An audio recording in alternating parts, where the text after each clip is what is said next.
This is a Saints Guide to Your Union Elections 2014. On Thursday the 6th and Friday the 7th of March, you'll be able to vote online in the St Andrews Students' Association's annual elections. There's 5 sabbatical positions: Director of Student Development and Activities, Director of Representation, Director of Events and Services, and the Students' Association President. These make up the Union SABs. The final SAB is the Athletics Union President. You'll also get to vote on the association's councils. The SRC are the legally recognised body for student representation, and the SSC organise all the activities and events for the Students' Association. Some members, such as the association chair, sit on both councils. The final set of people you can vote for are your school presidents and faculty presidents, who represent you on the University Senate. Together, they ensure you have the best learning experience possible in St Andrews. We take elections pretty seriously, with a turnout of over 50% for the last 2 years. That's higher than some UK-wide elections. General hustings will take place on Monday and Tuesday in the Students' Association. Your school will also organise hustings for the school president candidates. The sabbatical debate will take place on Wednesday evening, with a separate debate for each position. You'll be able to keep up to date with all the candidates, as well as interviews and analysis through the Saints Online Election Hub and via the Saints Twitter and Facebook page. We also have a brand new issue of The Saint coming out on Thursday, including a 12-page election pullout to help you pick who you want to be your representatives. For the first time this year, we're going to have video interviews with all of the sabbatical candidates and lots of information about all the positions. We're also going to have a live results programme streamed via YouTube, so remember to subscribe so you don't miss any of it. The Saint is your one-stop shop for all your election needs.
Yep. Vio, Henry, can you hear that? Awesome. Vio, can you turn me down a bit? Because I think venue 1 can hear fine, and you can adjust it for star.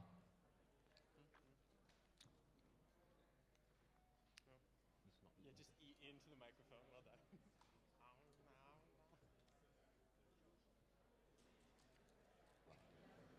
can start, I think.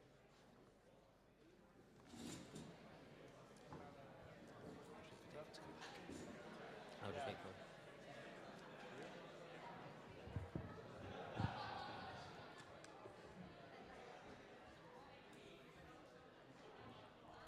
So let's look at the one that most people know most about, and that's the President.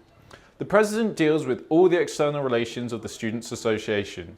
They represent all St Andrews students in the UK and Scottish Parliament. They also sit on the Community Council and University Court, and they're the main contact for press inquiries about the Students' Association. Another major part of the President's job is affordability. They work closely with the accommodation advocate to help students in the private rental sector, and with the university's residents and businesses services to ensure halls are suitable for students and help negotiate rents for next year. They push for more bursaries and try and encourage the university to do everything it can to enable talented students to come to St Andrews regardless of their background.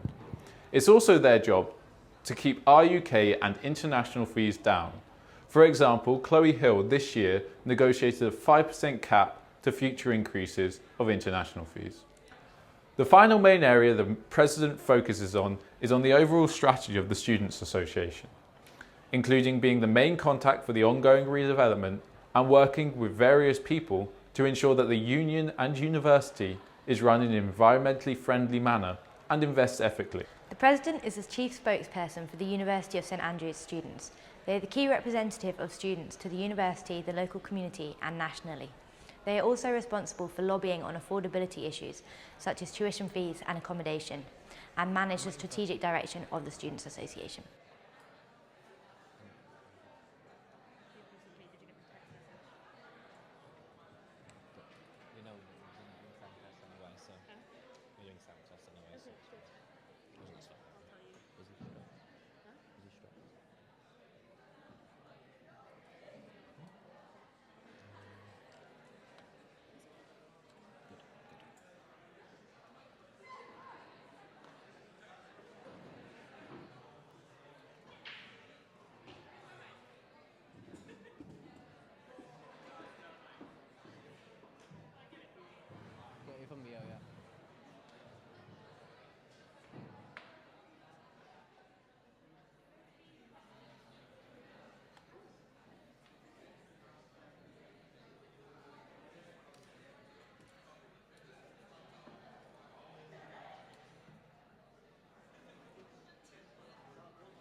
Is that Pat? David?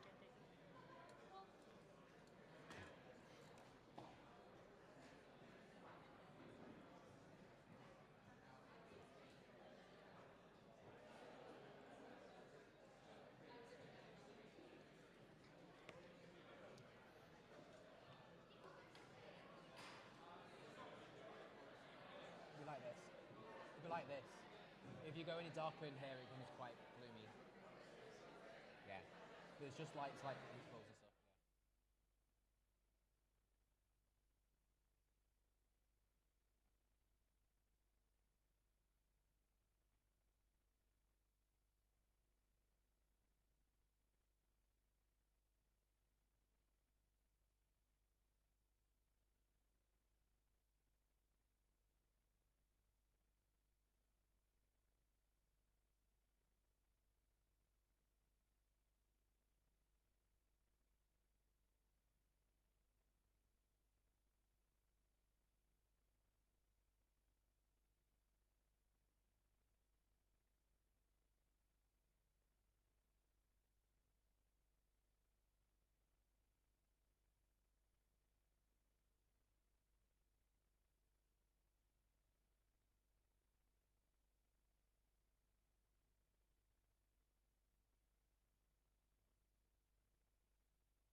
Hello, ladies and gentlemen. We'll make a start if you'd like to take a seat.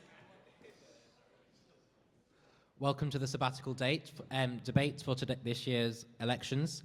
It's a great turnout for those of us listening on St Andrews Radio or on the Stars live feed. This is exciting to be in the 21st century. To everyone, including the pool players, apologies for the background noise of the pool match. This is a redeveloped union, and it sort of means that we'll have a formal debate alongside pool, but it shouldn't be too distracting. Today's debate runs first with the President race, followed by the Director of Representation, and we'll take a short break, followed by a joint debate between candidates for Director of Events and Services and Director of Student Development and Activities, because FAE being uncontested, it's quite hard to have a debate on. We'll come back to that later, but there's so much overlap, we thought that made sense. And finally, at 10 p.m, we'll begin with the AU President race. It's quite a lengthy evening, you're not obliged to stay for all of it. There's breaks in between, but obviously we'd encourage you to do so. I forgot my glasses, so if I'm vaguely pointing your direction, if you ask a question, apologies. I'll just sort of point and say colours, because that's not ideal. And then Kelsey will bring around a radio microphone, so if you just wait until then, it means people listening on Star and on the Saint can actually hear what you're saying. People listening in on the Star and the Saint can also tweet in their questions to @SAElect, and I'll try and follow that and bring those questions in if there's none from the floor. The procedure for each candidate is that each candidate will make a 3-minute speech. After 2.5 minutes, I'll give 1 knock of the gavel, like thus, and then another 2 when you hit 3 minutes, and after 3 knocks of the gavel, that's completely time's up, all leniency gone. We'll do a similar thing for questions. If I feel you're starting to take too long on a specific question, we need to keep things moving, I'll start to warn you with that as well. And there'll be around for the President around 30 minutes for the questions, depending quite how many questions we have and how long they're taking. And then after that, there'll be a quick closing remarks from each candidate before we move on to direct implementation. That'll be a slightly shorter debate because there's fewer candidates, and then we'll have a short break. Do any of the candidates, do you want to check your microphone's working and check you'd have any questions? Testing. Novel. Hello. Cool. And Pat? Hello. Excellent. No, are you happy with your microphone like that? It's okay. Are you sure? Okay. Well, maybe pretty tall, so. I'll send it in. Cool. I'll let Noah sort that, and then we'll make a start.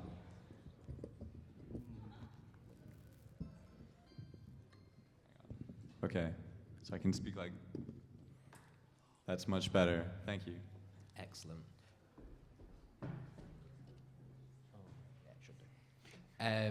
So for the questions in the debate, most of those will come from the floor, so do think about what questions you want to ask of the people running for your sabbatical positions. Without further ado, we'll make a start. First candidate would like to speak, because we're going alphabetically, is Pat Matthewson. Pat.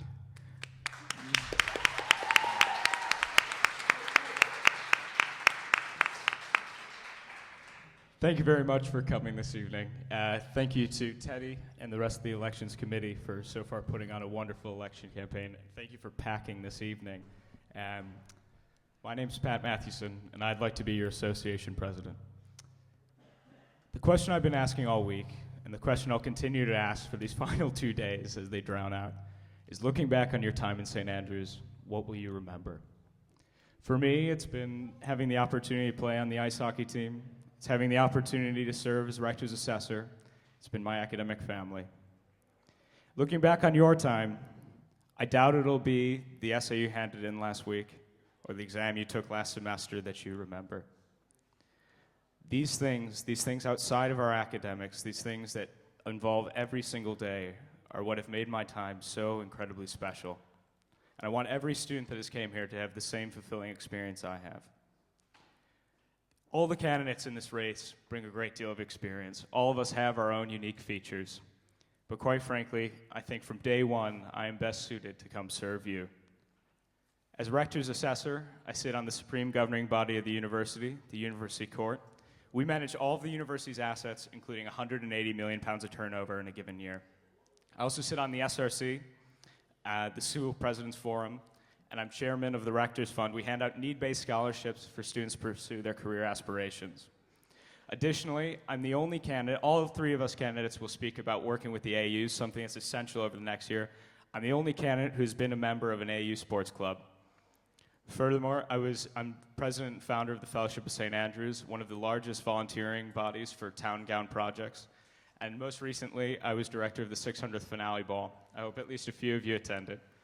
All my policies, all my full manifesto can be found online at www.patmatthewson.eu. You'll find everything there ranging from a build-centric accommodation agenda, focusing on bringing private developers in to alleviate the long-term structural economic issues revolving around the housing crisis in St. Andrews.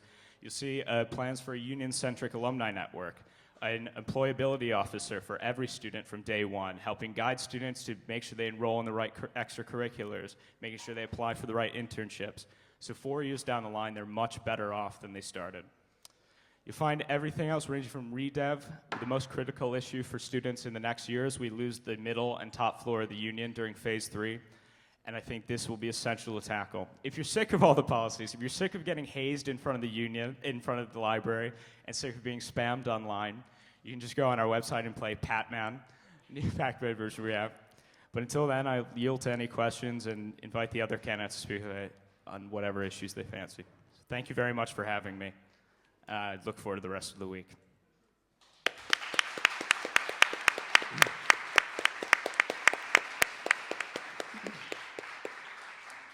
Next to speak, we have Noah Oringer. Hey everybody, good evening. Thanks again for coming out. I mean, this is student democracy right now, happening before your eyes. All right, so I'm going to mainly start with this. The reason I want to be your association president is because I care about you, the students of St. Andrews. I want to look after your interests and your well-being. And right now is a pivotal moment in history. Scotland might become independent in September. Who knows what's going to happen? But one thing we know is that our university, if independence happens, loses £90 million of funding overnight. Now, as a sabbatical officer, and if you elect me to be your association president, what I aim to do this summer, because my contract will start in the summer, is to create a way to work with other sabbaticals at different universities across Scotland to prepare for this potential change, because we're all in this together. If Scotland becomes independent, Glasgow's affected, just like Aberdeen's affected, just like we're affected in St. Andrews. This is a historic moment, and we need to make sure that St. Andrews students are protected and that the quality of our research at our university and the student experience is maintained at the highest level, because right now, I think it's pretty darn good. We have high student satisfaction. Now, another thing that I want to speak about is accommodation. Now, obviously, a lot of accommodation is out of our hands. It's in the hands of private landlords. However, we do have a team at our union. We do have an accommodation officer on our student representative council. Now, as the association president, I aim to look to work with the people that are in the SRC, because we have people who specialize in these different areas that affect student life. So, with regard to this accommodation, we can find a way to, obviously, we can't persuade landlords to lower their prices because, you know, they have to make money, they're in a business. But what we can do is we can try to push them to at least maintain a higher standard of upkeep for their properties, because it's ridiculous that students are paying £600 a month to live in a moldy flat or a cold flat. I mean, we just can't let that happen. But in terms of the university, what we can do is we can encourage this new development, as Pat spoke about. We can encourage investment from the outside to build new structures, new and affordable structures, so students don't have to worry about where they're going to live next year. And I think it would be a shame if students went to go live in Dundee and had to commute here every day, because one of the things that makes our experience here so special is that we're all here together living in close proximity in St. Andrews. Now, the last thing that I want to speak about regards widening access. So I've also worked with Fiona McCallum at the School of IR, and last year I went to a local high school, Kirkland High School, just outside of Leven, and we worked there to promote IR to a modern studies class and to encourage people from poorer communities in Scotland to choose St. Andrews as a place to study. And honestly, I think our image as a university needs rebranding. And as your public face, as the guy who's going to represent you, I aim for students to view St. Andrews around Scotland as the wider the wider world as a place where everybody can come here and be successful, and not just, you know, being posh, or not just, oh, it's a rich kid school. No, we're much more than that. We have a lot of diversity to be proud of, and I aim to make us even more proud. Thank you.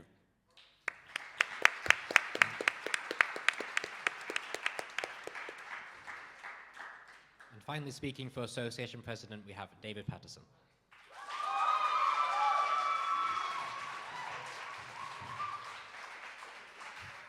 Thanks, Mum.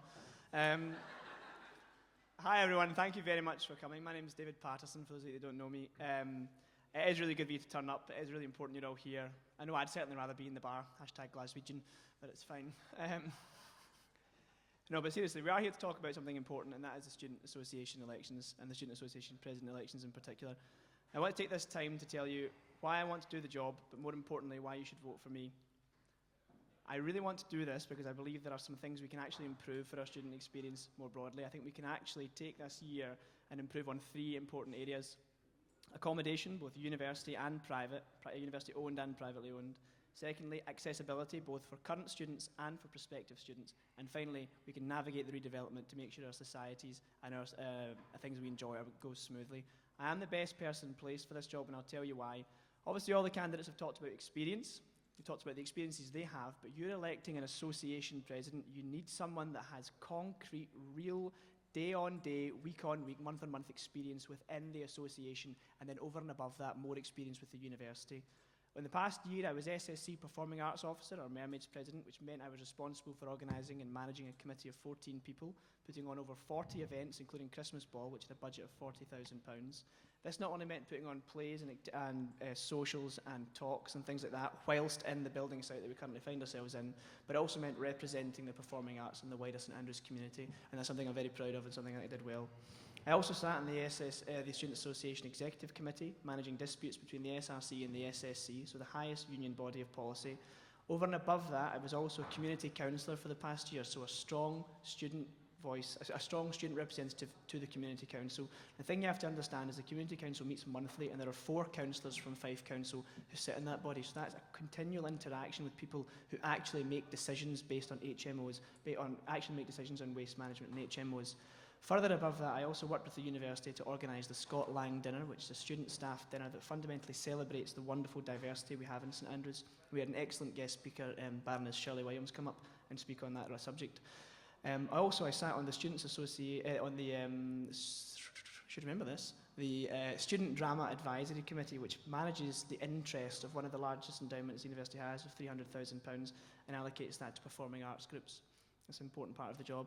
You really need someone with experience in the association so they can actually take your issues forward at a university level. You need someone with proven strength and commitment to a particular viewpoint, and I believe I am that person. I spent my time in St Andrews here trying my best to work for people and to work to try and improve things for all of us together, because it's the university that we love. I want to make sure we can widen participation as well, so we're getting students from deprived areas into the university, and I believe we can work with admissions to do that and actually make real achievements there. I've worked with the university before, constructively, and actually made improvements. And I think it's really important that you think about the experience you want in your president. Thank you very much.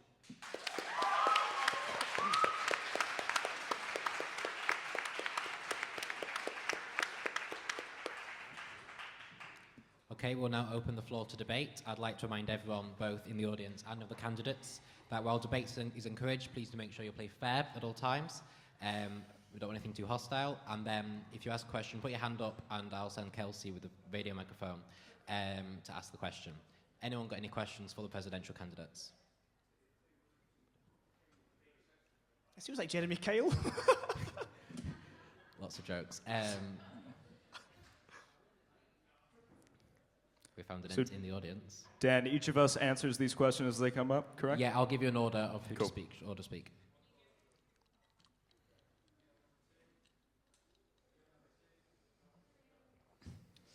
Multitasking ENTS and STAR is actually quite a lot to do. Hello. Okay. Excellent. Okay, do you want to take it to the person right next to you first, Kelsey? Yes. This is loud. This question is for Pat Mathewson. In a past and very public situation, you went behind the backs of fellow students and friends to, some say, achieve your own ends, and kind of went against a commitment that you made in your first year and put fellow students under a great level of stress and anxiety. So my question is, how do you feel like you have the strength of character, the moral fiber, the commitment, and the loyalty to run a students' association in the interest of all students, including those that you let down in the past? Thank you. We will accept the question if all candidates remember what I just said about playing fair, but it's an element of experience, so we'll start with Pat. Sure. Thank you very much for the question, though I fundamentally disagree with the premise. I joined what you're speaking about in my first year because I fervently believe in service to the town and local community. I adore this town's history, and I absolutely thought it was a great way to achieve those ends. A year later, I disagreed. I didn't think it was the best organization to do that. And over the last 2 years, now nearing 2.5, I've been working with an organization to follow those same ideals. My ideals have never changed. They've been pursued continuously throughout this effort, and I absolutely reject any assertion that they haven't changed. The people I met in my first week of my first year are actually the people running my campaign. So to say that I haven't had loyalty and I haven't had friends follow this is ridiculous. Thank you.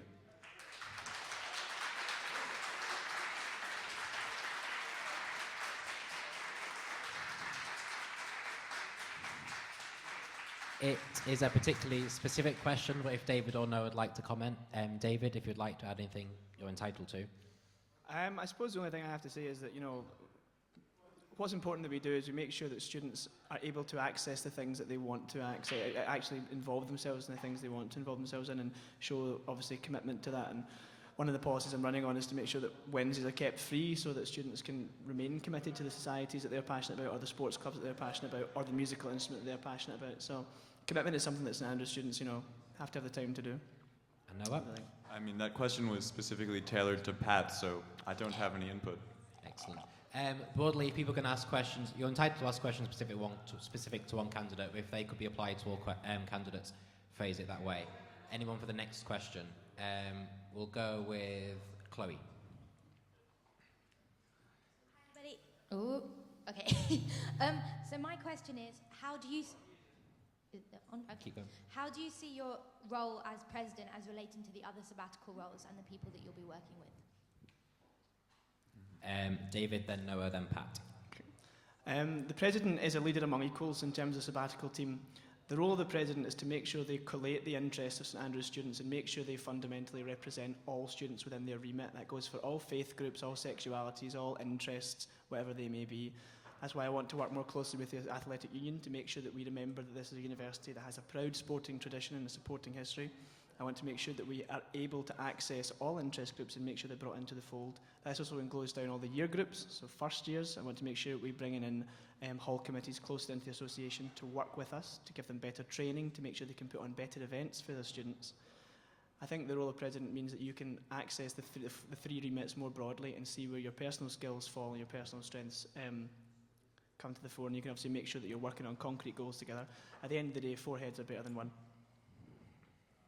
Yeah, so as a president, you're leading a team, you're chairing meetings, you're working with everybody who's in the union, and you want to make sure that people feel like they're appreciated, that they're being looked after.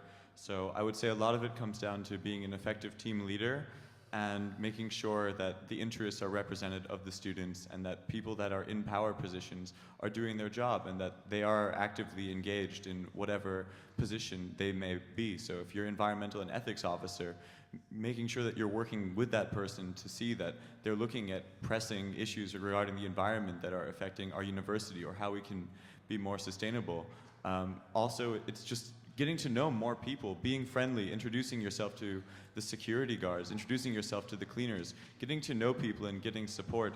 And then also with regards to the AU, I mean, I've heard that this year there's a lot with regard to transportation. That's been quite a difficult issue. So to make sure that you're constantly up to date with what issues are affecting different facets of the university and through providing good communication with all different positions.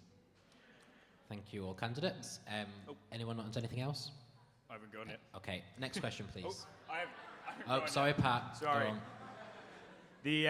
The union president, unfortunately because the title gets far more attention than they deserve, they are perhaps a leader among equals, but I think it's more important, and certainly in my experiences here in St. Andrews and everything I've done, I've been wonderfully fortunate to be surrounded by people far more talented than myself. So when you go around day to day, a president must know their weaknesses, must certainly know where others can come in and fill those. They must be acutely aware of how a team can fill the gaps for a greater strength. I think this is the insight that you look for in a president, a track record of proven experience, and this is something I think I bring to the role. Excellent. Any further comments? No. Next question, please. Maxwell. Thank you. One element of the presidential remit that none of you have discussed extensively is strategy and governance. And with a triennial strategic plan and a governance review slated for completion by mid-April, I was wondering how you thought you would be able to take on this part of your remit in the next year. Noah, then Pat, then David. Okay. So in terms of planning and governance, I think that it's very much a day-to-day issue, and it's very much something that's going to constantly be changing, but it also regards, say, sustainability and making sure that certain things in the union are working in a way that's not going to be hindering people from doing their jobs and making it easier. So you have redevelopment, and that's going to be tough, and it's also going to provide an opportunity, say, for student societies to meet in venues that aren't in the union, and it's also a moment for town and gown relations to improve. So this is a moment for the community to really come together and for students to get into the town in an even more kind of, for more interaction between community and university. Pat, are you ready? Yep. Well, first of all, embrace whatever reforms come out of the current governance review. My personal feeling on the strategic plan is that a one-year cycle with sabbaticals cripples progress with the union. I think quite often we get thrown in head first and you're gone before you even know how to swim. So we're looking at this. Chloe's current efforts to establish a long-term strategic plan is essential, and whichever one of us gets into the role needs to do it and needs to make sure we look at things on a longer horizon. So SABs year on year can build on top of each other's efforts, and this will be a huge priority of mine. Excellent. And David? In terms of strategy and long-term planning, what you have to look at as well is the internal workings of the Students' Association and make sure that you're doing your best to make sure that subcommittees and societies have the best possible mechanisms to make their societies run smoothly and provide the best service that they can to students as well. I think a lot of the changes we passed through SSC and SRC this year reflect that. It's a lot easier for subcommittees to edit their own constitutions, to take control of their own issues and to really have control over their own affairs. Obviously, I've personally experienced this with mermaids. And so it's important that, again, I'd echo what Pat says in terms of the strategic planning in the long term is vital. We have to think about how the union is going to pass down generation to generation. And obviously the 13 points that came out of the governance review, obviously we'd be looking forward to implementing them and actually make sure that their union runs smoothly and effectively. Excellent. Thank you very much. Any further comments? No. Yeah, I mean, just that there needs to be effective communication between the incoming and the outgoing administration to make sure that there isn't any miscommunication. I know I'm working as the School of IR president this year, and I know that during the handover, that was a very crucial time to kind of gauge the situation in the school. So to make sure that outgoing sabbatical officers are transferring emails and that pretty much day one, you know exactly where to start. Excellent. Okay. Any further questions? Maybe go further to the back. There's a guy in the grey suit jacket, Kelsey. The Saint recently ran a poll that found that the #1 issue affecting students was housing. And obviously this doesn't come to any surprise to anyone in this room because the cost is too high and the quality is too low. Now, from my perspective, the reason for this is that there's simply too little competition available in the St. Andrews housing market to allow or to incentivize landlords to provide high quality housing at affordable prices. So my question is therefore, what specifically will you do as president? And I do understand that you are limited in your powers. You obviously can't unilaterally change prices, but what can you do specifically to help alleviate this housing crisis? David, then Noah, then Pat. Specifically, what we can do on the first instance is we can actually try and tackle the issue you mentioned about quality. And I think the way we do that is by empowering students from the ground up, from first year, second year, and third year onwards, to actually tackle their letting agents and equip them with the skills and the confidence, particularly, to do that. I think the most important thing is that letting agents are well practiced at exploiting students. They know fine well that every 4 years there's going to be a new crop of students who are 17, 18, 19 years of age and don't understand their rights fully as tenants. They don't necessarily understand that they can't get kicked out of their house if they break certain rules. They don't even necessarily understand the full extent of their lease. I think what we can do is by actually having workshops, and I know it sounds a bit of a wishy-washy word, but if we have proper workshops with legal advice, we use our accommodation advocate much more in the association, we actually build these workshops up to the ground, something that can actually improve students' knowledge of their own rights, give them techniques and skills to demand a better service and keep on working for a fairer deal. And then what you'll see is you'll see the expectation of a standard increase, and then letting agents will respond accordingly.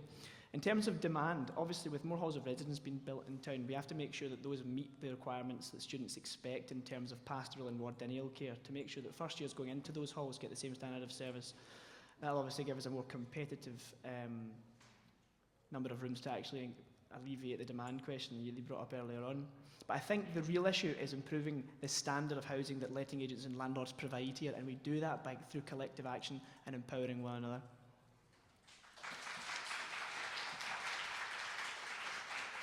Yeah, I mean, I think that with regards to accommodation, it is definitely a perennial problem in St. Andrews, and I'm not going to say that I have a solution for it, but I can say that one thing that we can do is, with regards to, we can actively oppose, there's been the HMO ban for the last 2 years. I mean, we can mobilize more students, we can actively get on the streets and protest this, but at the same time, I think that what it mainly comes down to is working with Fife Council and trying to establish good relations with Fife Council, to work together with them rather than against them.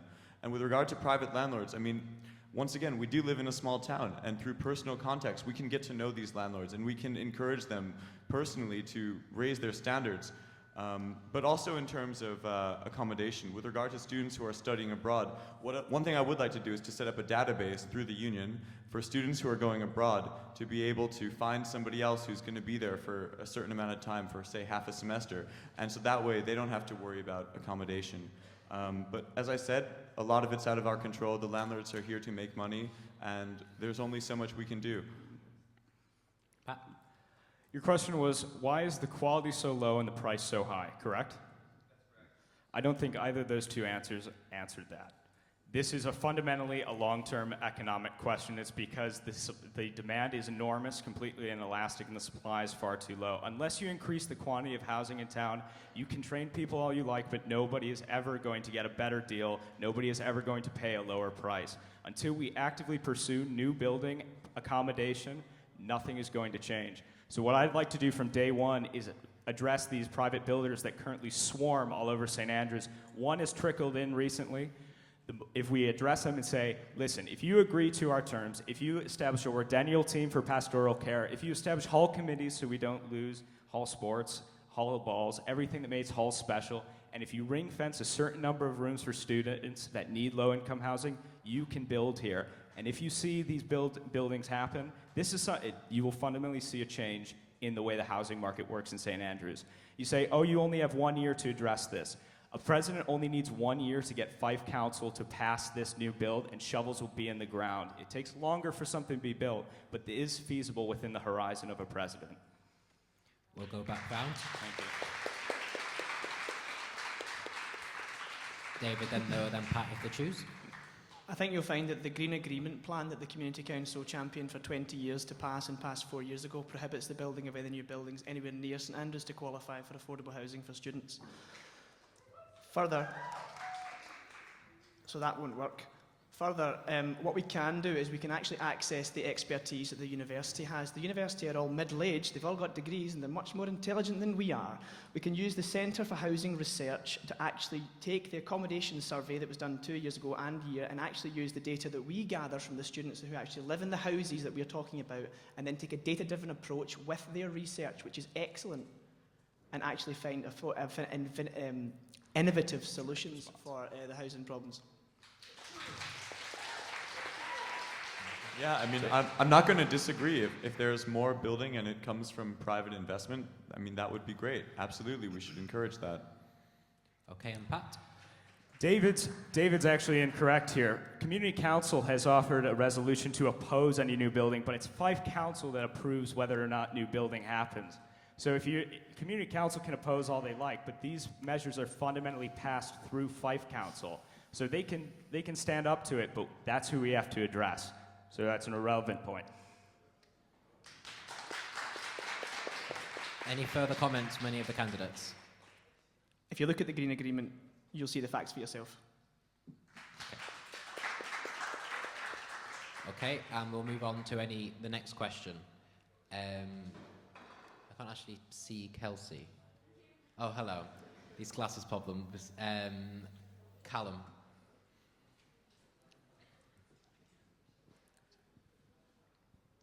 Hi. Do you have any plans to develop the living wage motion that was passed by the SRC earlier this year? And kind of on that note, how would you see yourself responding if the interests of students and the interests of the union general management don't correspond? Pat, then David, then Noah. I think the living wage deal that you pursued quite strongly early on is a great measure and a great ideal to pursue. You have to be careful, though, in implementing it. I think it's certainly a long-term goal. You have to make sure we don't have students who are currently working in the union or others that are working in the union lose their jobs in the process. That could happen if you're going to pay a living wage out of the pot of money you have to pay all of your employees. If you have to pay employees a higher sum, you're going to lose some employees. It's simple math. So you got to make sure you steadily rise towards living wage and reach that.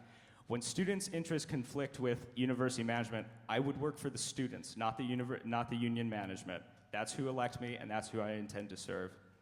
Thank you.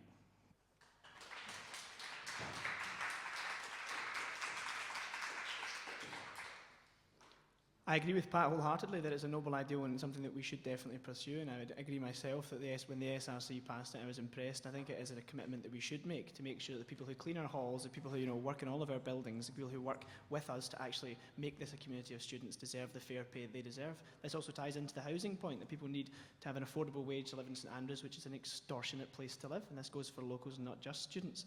We have to remember that we're part of a larger community that's more than just ourselves, and it's important that we recognise that we are actually integrate into a much larger whole.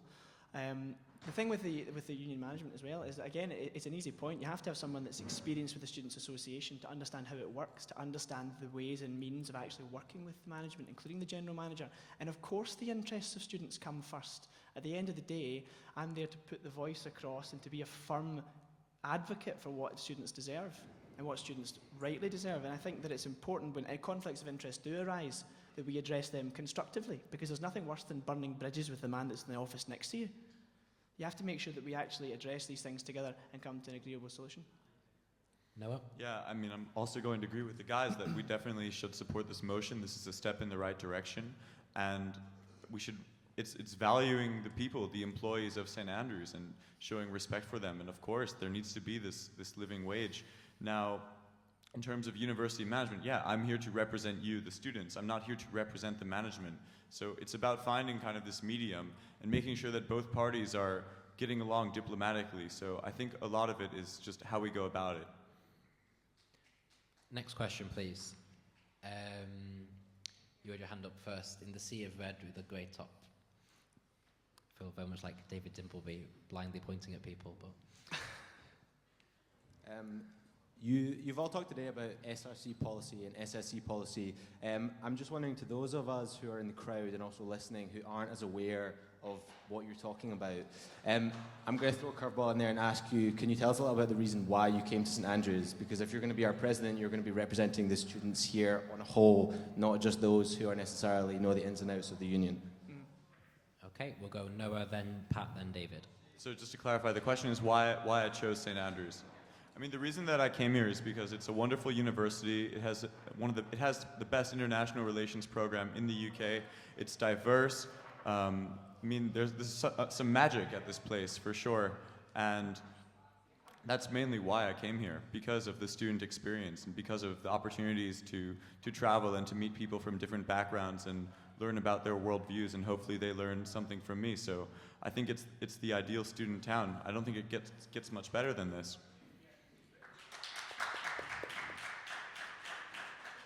Well, I get rejected from Oxford, so here we are. No, but seriously, the reason I came to St Andrews is because it's the best university in Scotland. I am Scottish, I come from here. It was a fair deal for me to get a fantastic education, to come to a wonderful place that's actually very unique. The best thing about St Andrews, though, that I found was it had the highest student satisfaction rating in the whole of the UK. It begs the question, why? Obviously the societies, the sports, the music and the lifestyle here is unparalleled. We are so lucky that we actually get to share in a very small community with our university as well, and actually work with them to actually achieve better things. But the reason I really came here, obviously, as I said, was it offered the chance to really move away from home and have a wonderful experience in a place that seemed, yeah, really brilliant. Well, St. Andrews has been home to me for so long. It was the only ever place I applied for university and the only place I ever wanted to go. I didn't even get a chance to visit here before I came. I was a kid that I grew up outside of Chicago, and I never traveled to Europe before, never traveled outside America, to be honest with you. And something about it just enchanted me. I fell in love with it. And I remember I knew I wanted to go probably 2 or 3 years before I even ever applied. And when the year I could, I applied exactly, probably at the minute the application's open, and found out a month later and knew where I was going and couldn't ever be happier. It was the best decision I ever made, and I truly love the place.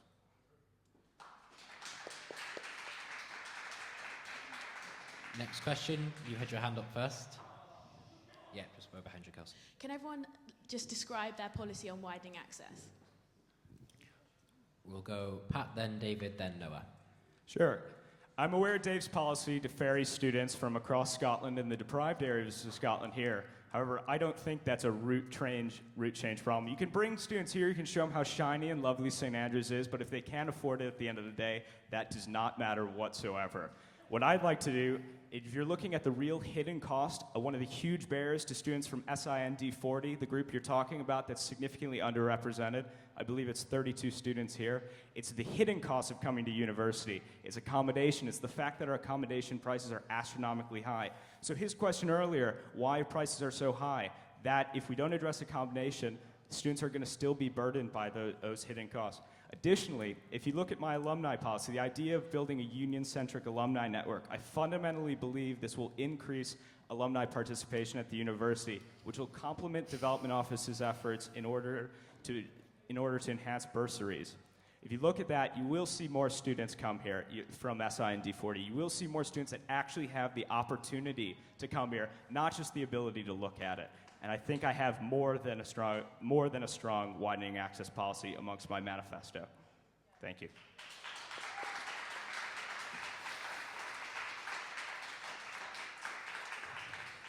David? We're running to be association president, we're not running to be God. At the end of the day, if you can get students here and see what a wonderful university it is and increase the demand of students coming from the bottom 2 of the SIMD index, from particularly the west coast of Scotland, then you'll see the university will make leaps and bounds to do everything it can to provide bursaries and to provide skills to get there. 220 students from the bottom 2 of the SIMD index made the grades to get into St Andrews. 55 applied, 34 got offers, but only 14 accepted, and that's unacceptable. The students in these areas are good enough to be here. They're good enough to get into St Andrews and to have the widened horizons that we've had, that I've had, that Pat's had, that Noah's had as well. We have to make sure we're doing everything to bring them here, to showcase what the university is, why it's good, and then work with the university to lobby them. We can't pay for them personally to come here at the moment, but we can certainly say, look, university, let's do something together. Let's, in terms of strategy and planning, let's leave a legacy for my successor, Pat's successor, whoever it is, whoever's successor it is, to actually get those students in. If we can encourage them to come and look, then in my opinion, I've succeeded.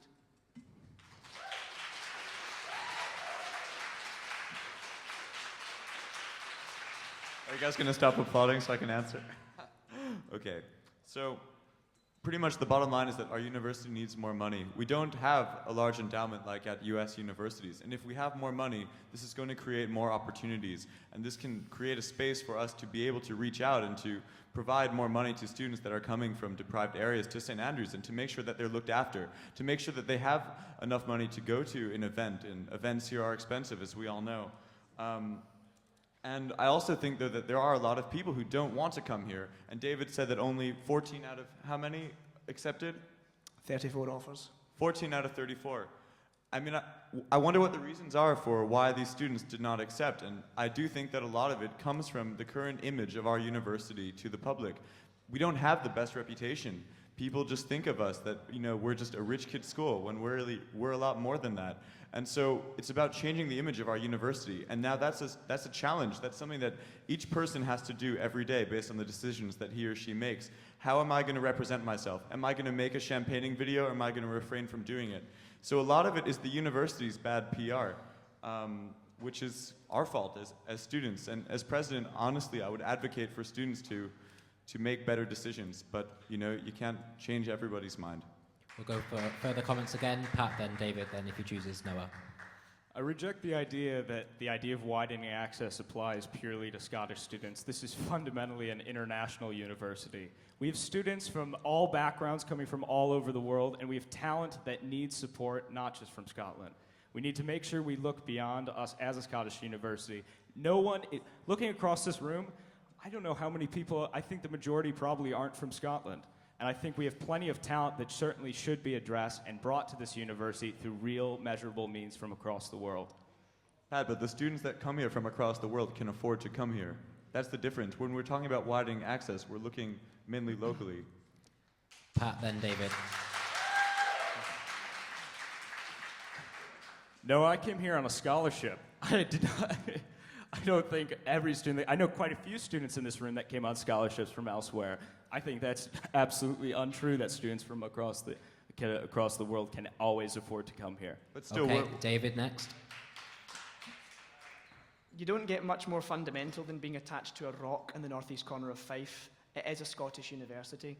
However, it has a wonderfully diverse and vibrant international contingent within it, and that's something we should celebrate. On Noah's point, why didn't they accept their offers? It's not about the individuals that create the reputation, it's about how we represent ourselves as an association. Individuals in St Andrews actually do a fantastic job to make this university a wonderful place. For example, the Charities campaign over the past 20 years has raised over £1 million for charity. That is a phenomenal achievement. Why isn't that in the headlines?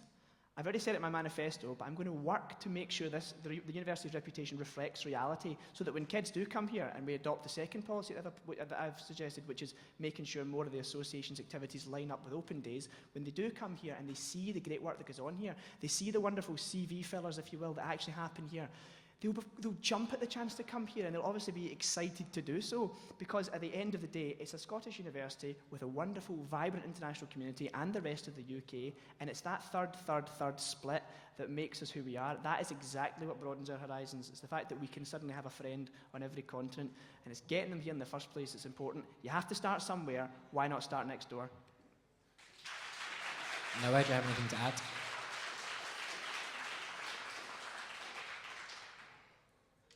Noah, do you have anything to add or not? No, that's everything. Just giving you all a fair hearing. We have time for one more question. Lots of people. The guy in the blue top had his hand up first.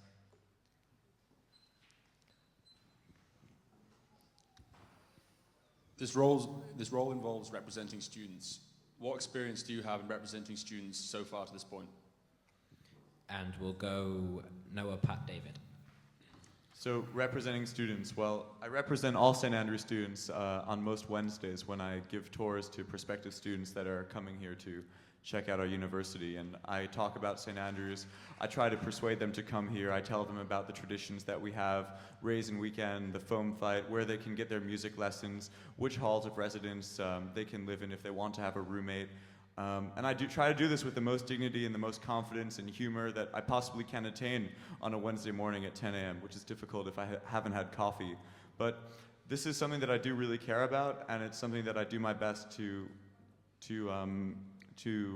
give a good image of St Andrews and to make you guys proud by getting to know potential students. I've represented students across a wide variety of collection of university areas. As the rector's assessor, I've represented them in the SRC. I've represented them on the school president's forum. I represent them every day through any student that comes to us with comments or concerns. I've represented them at surgeries. Just most recently, we help students with issues ranging from getting funding for a fringe show all the way up to dealing with internship opportunities for the summer. I've represented students in terms of making sure they can pursue their career aspirations. And on the university court, at the highest level of this university, I've represented students. Chloe, Teddy, and I all sit on there and make sure students' voice is heard every single meeting, and make sure no matter what comes towards us, we defend the interests of students. This is something I care deeply, deeply about, and something I've fought hard continuously to do. Thank you. Basically from week one, I got stuck in. I was a class rep for 2 years in 2 different classes, both in modern history in my first year and then in classics in my second year, specifically Latin. So from there, actually taking basic day-to-day issues about academic representation, deadline problems, and feedback issues straight to the class president, straight to the school president, and representing and working with staff there. Also, I sat in the community council, as I touched on in my opening speech, actually championing waste management issues and things like that within the council. We live on Bell Street with 5 boys. You're only allowed to produce 2 bags of waste a week. That's just, quite frankly, not enough. So we obviously have to make changes there. That's representing students on a very fundamental, not only academic or university level, but on a political level. I was also SSC Performing Arts Officer elected by my peers last year, and obviously represented the performing arts community and did a lot to reach out to the wider community as well. And then finally, I also had the privilege to represent St Andrews in the Lord Mayor's 600th procession, where I got to dress up and walk about the streets of London, and that was wonderful. So, excellent. Thank you all very much. That's all we have time for questions so far, because we're running slightly behind as it is, and we'd like to move on to DoRep. So I'd like to introduce all the presidents to make a brief final statement, and we'll run in the same order as the opening statements, which goes Pat, Noah, David. Sure. First and foremost, I want to say thank you to Noah and Dave and their incredible campaign teams that have made this race all the better and up to everyone's game throughout this. It's been, I think it's been unlike any race we've seen in my time here at very least, and it's made it truly wonderful, and regardless of what happens, a great learning experience. I ask you to go out and vote tonight at 11 and over the next 2 days for me, because from day one, I believe I will be able to get traction for you. I believe I will be able to serve you, and I believe I will bring about what's best for the next year of this university. Thank you very much.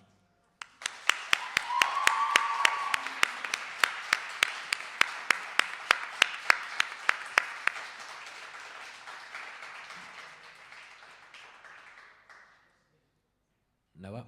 Oh yeah, I'm going next. Hang on, I'm going to stand up for this one. All right. There we go. Guys, thanks again for coming out tonight.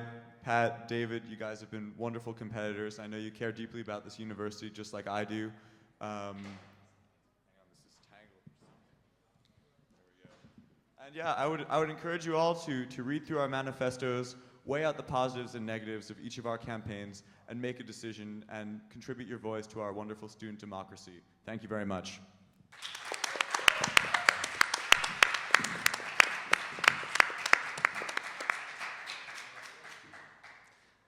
Again, I just want to echo everyone's comments and say thank you to you all. I know there's a lot more other things we could do on a Wednesday night, but you've chosen to be here to support us or just to listen, which is great, so thank you very much. And obviously to Pat and Noah for a wonderful campaign. At the end of the day, the week is frenetic and slightly mental, but we do it because we want to do it and because it's worth it at the end. This race is about experience, experience, experience. It's about the right experience for the job. And the experience you need to have in a president is someone that has experience within the Students' Association, working day to day for students and serving students in that capacity. Of course, you need to have other experience as well, and I believe I do fit that remit with the Community Council and with the other things that I mentioned earlier on. At the end of the day, I've tried to serve St Andrews, as I said, and I want to keep doing it. And I think at the end of the day, it's up to you guys, obviously, to, regardless of who you vote for, make sure you do participate, because we have to make sure that the future of the Students' Association and the future for St Andrews students is well and truly secured. So thank you for coming once again, and trust me, trust David Patterson, but have a wonderful evening, I suppose. Thank you.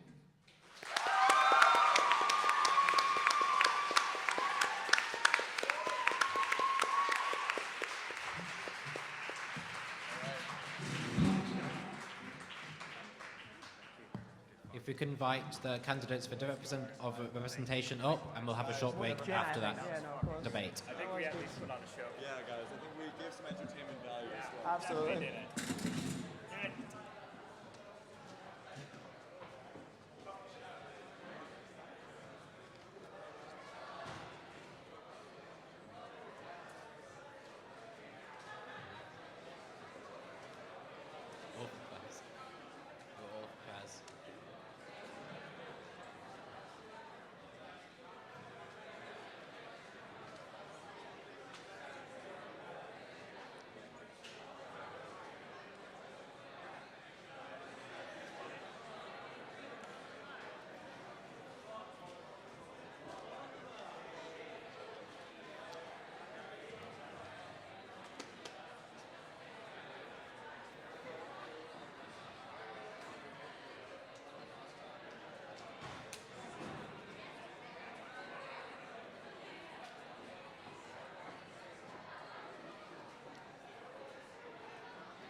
Yeah, please.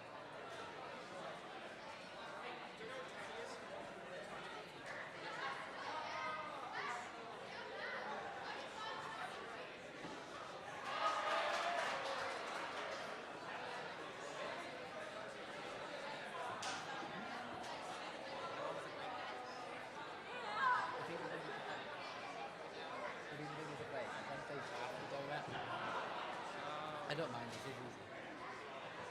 I love that one. I'm getting to ask a question.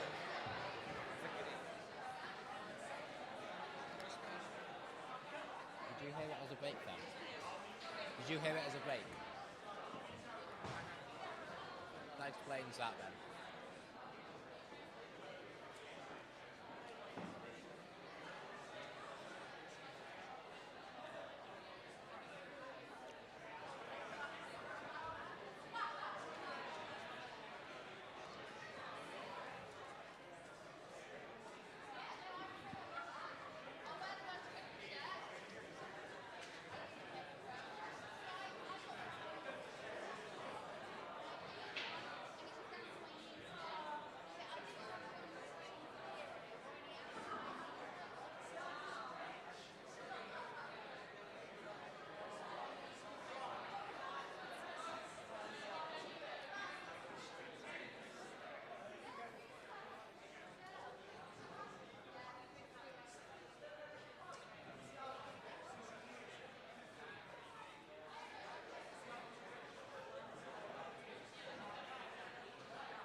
The DoRep is in charge of student representation within the university. They organise academic representations.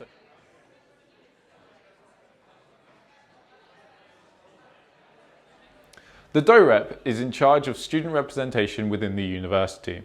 They organise academic representation such as the school presidents and class reps, and they're involved in module evaluation and internal reviews, as well as liaising with the library.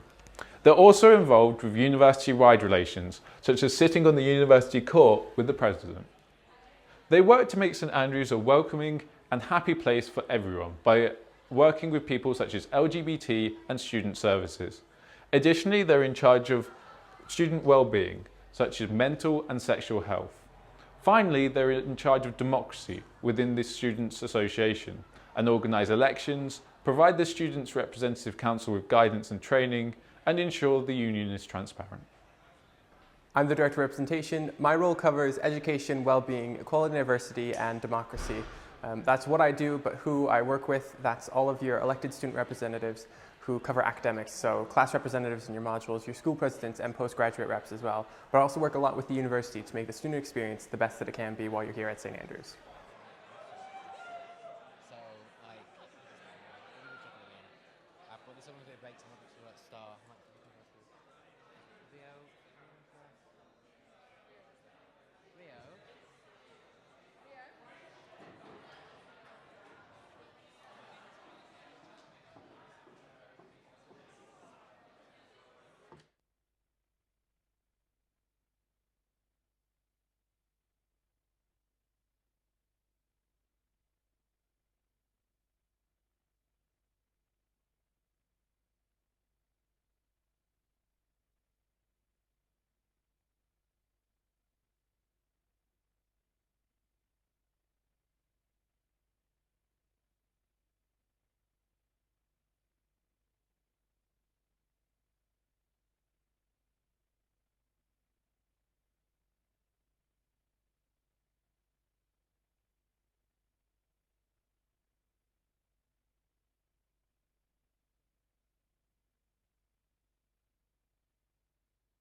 If people would like to return to their seats, we'll make a start on the Director of Representation race.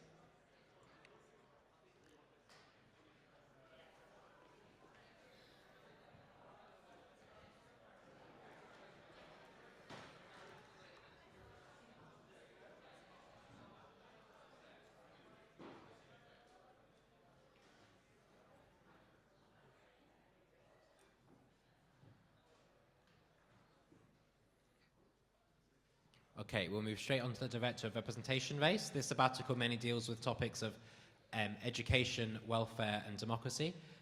We'll start in alphabetical order with Andre, and then Ali, and then we'll progress to around 15 minutes of questions. Okay, it's my time. Hi everyone, my name is Andre, and I'm running to be your next Director of Representation. First, I would like to say massive thanks to Ali, because I'm really glad I'm running a post. Director of Representation is an important position, and it was a wonderful campaign. It made all of us actually engage with the position, and we both put loads of energy into it, so thank you, Ali. And why I would like to be your next Director of Representation. I think I have the experience. In the past year, I worked as the SRC Education Officer, and I worked on loads of the projects with Teddy, the current DoRep, and school presidents. I ran the student library survey, and there's loads of projects I would like to see carried on in the future. If I get elected into the positions, I have 4 main priorities I would like to focus on. The first priority are study spaces. What I mean by study spaces is, first, I would like to have the main library more accessible to students. But second, we also need to focus on other study spaces like the psychology library or JFLN library in Nordho. My second priority is student welfare. By student welfare, I mean we need to equip students with skills, how to better relax and how to better cope with stress. What I'm proposing is a series of workshops, relaxation sessions throughout the whole semester and throughout the whole year. My third priority is equal opportunities, and what I mean by this is actually getting more people involved in the union. It shouldn't matter whether we are male or female, whether we are straight, gay, Czech, or American. I think we need to promote as many people as possible to get involved in the union, because the bigger the pool of candidates running for positions or getting involved, the better for all of us. My last priority here is focus on student volunteers. The student volunteers here make the union, they make the experience, and they basically make everything possible in this association. Rag Week, Mermaids, these are all volunteers. And what I would like to see here is, let's train these volunteers properly. Let's have a proper handover process for every single position. It's not just for school presidents or class reps, but we also should focus on society members, SRC and SSC officers. Other thing I would like to focus on with the volunteers is recognition of their work they do. By recognition, I mean loads of these people put more time into their extracurricular activities than they do put into their academic work. And they should have recognition for their work. I would like to work with the Career Center on this. There is Sunny Andrews Award. I think we can promote it better and make it more eligible, more friendly to students to apply for this. I think this is my end of the speech. If you have any questions, thank you. Thank you, Andre.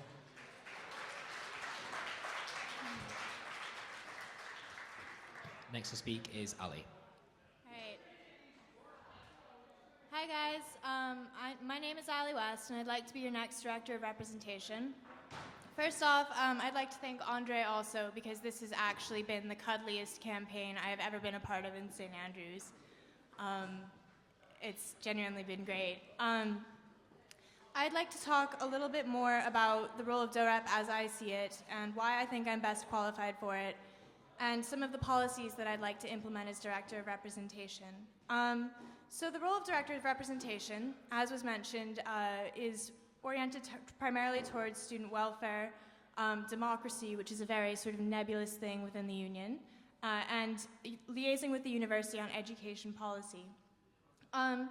Some of the things that I would like to focus on, in terms of representation and democracy, I think that the absolute most important aspect of this is communication. We need a more open and transparent union. We need a union that people understand and the structure of, how it best serves them, and who their sabbatical officers are and what they do.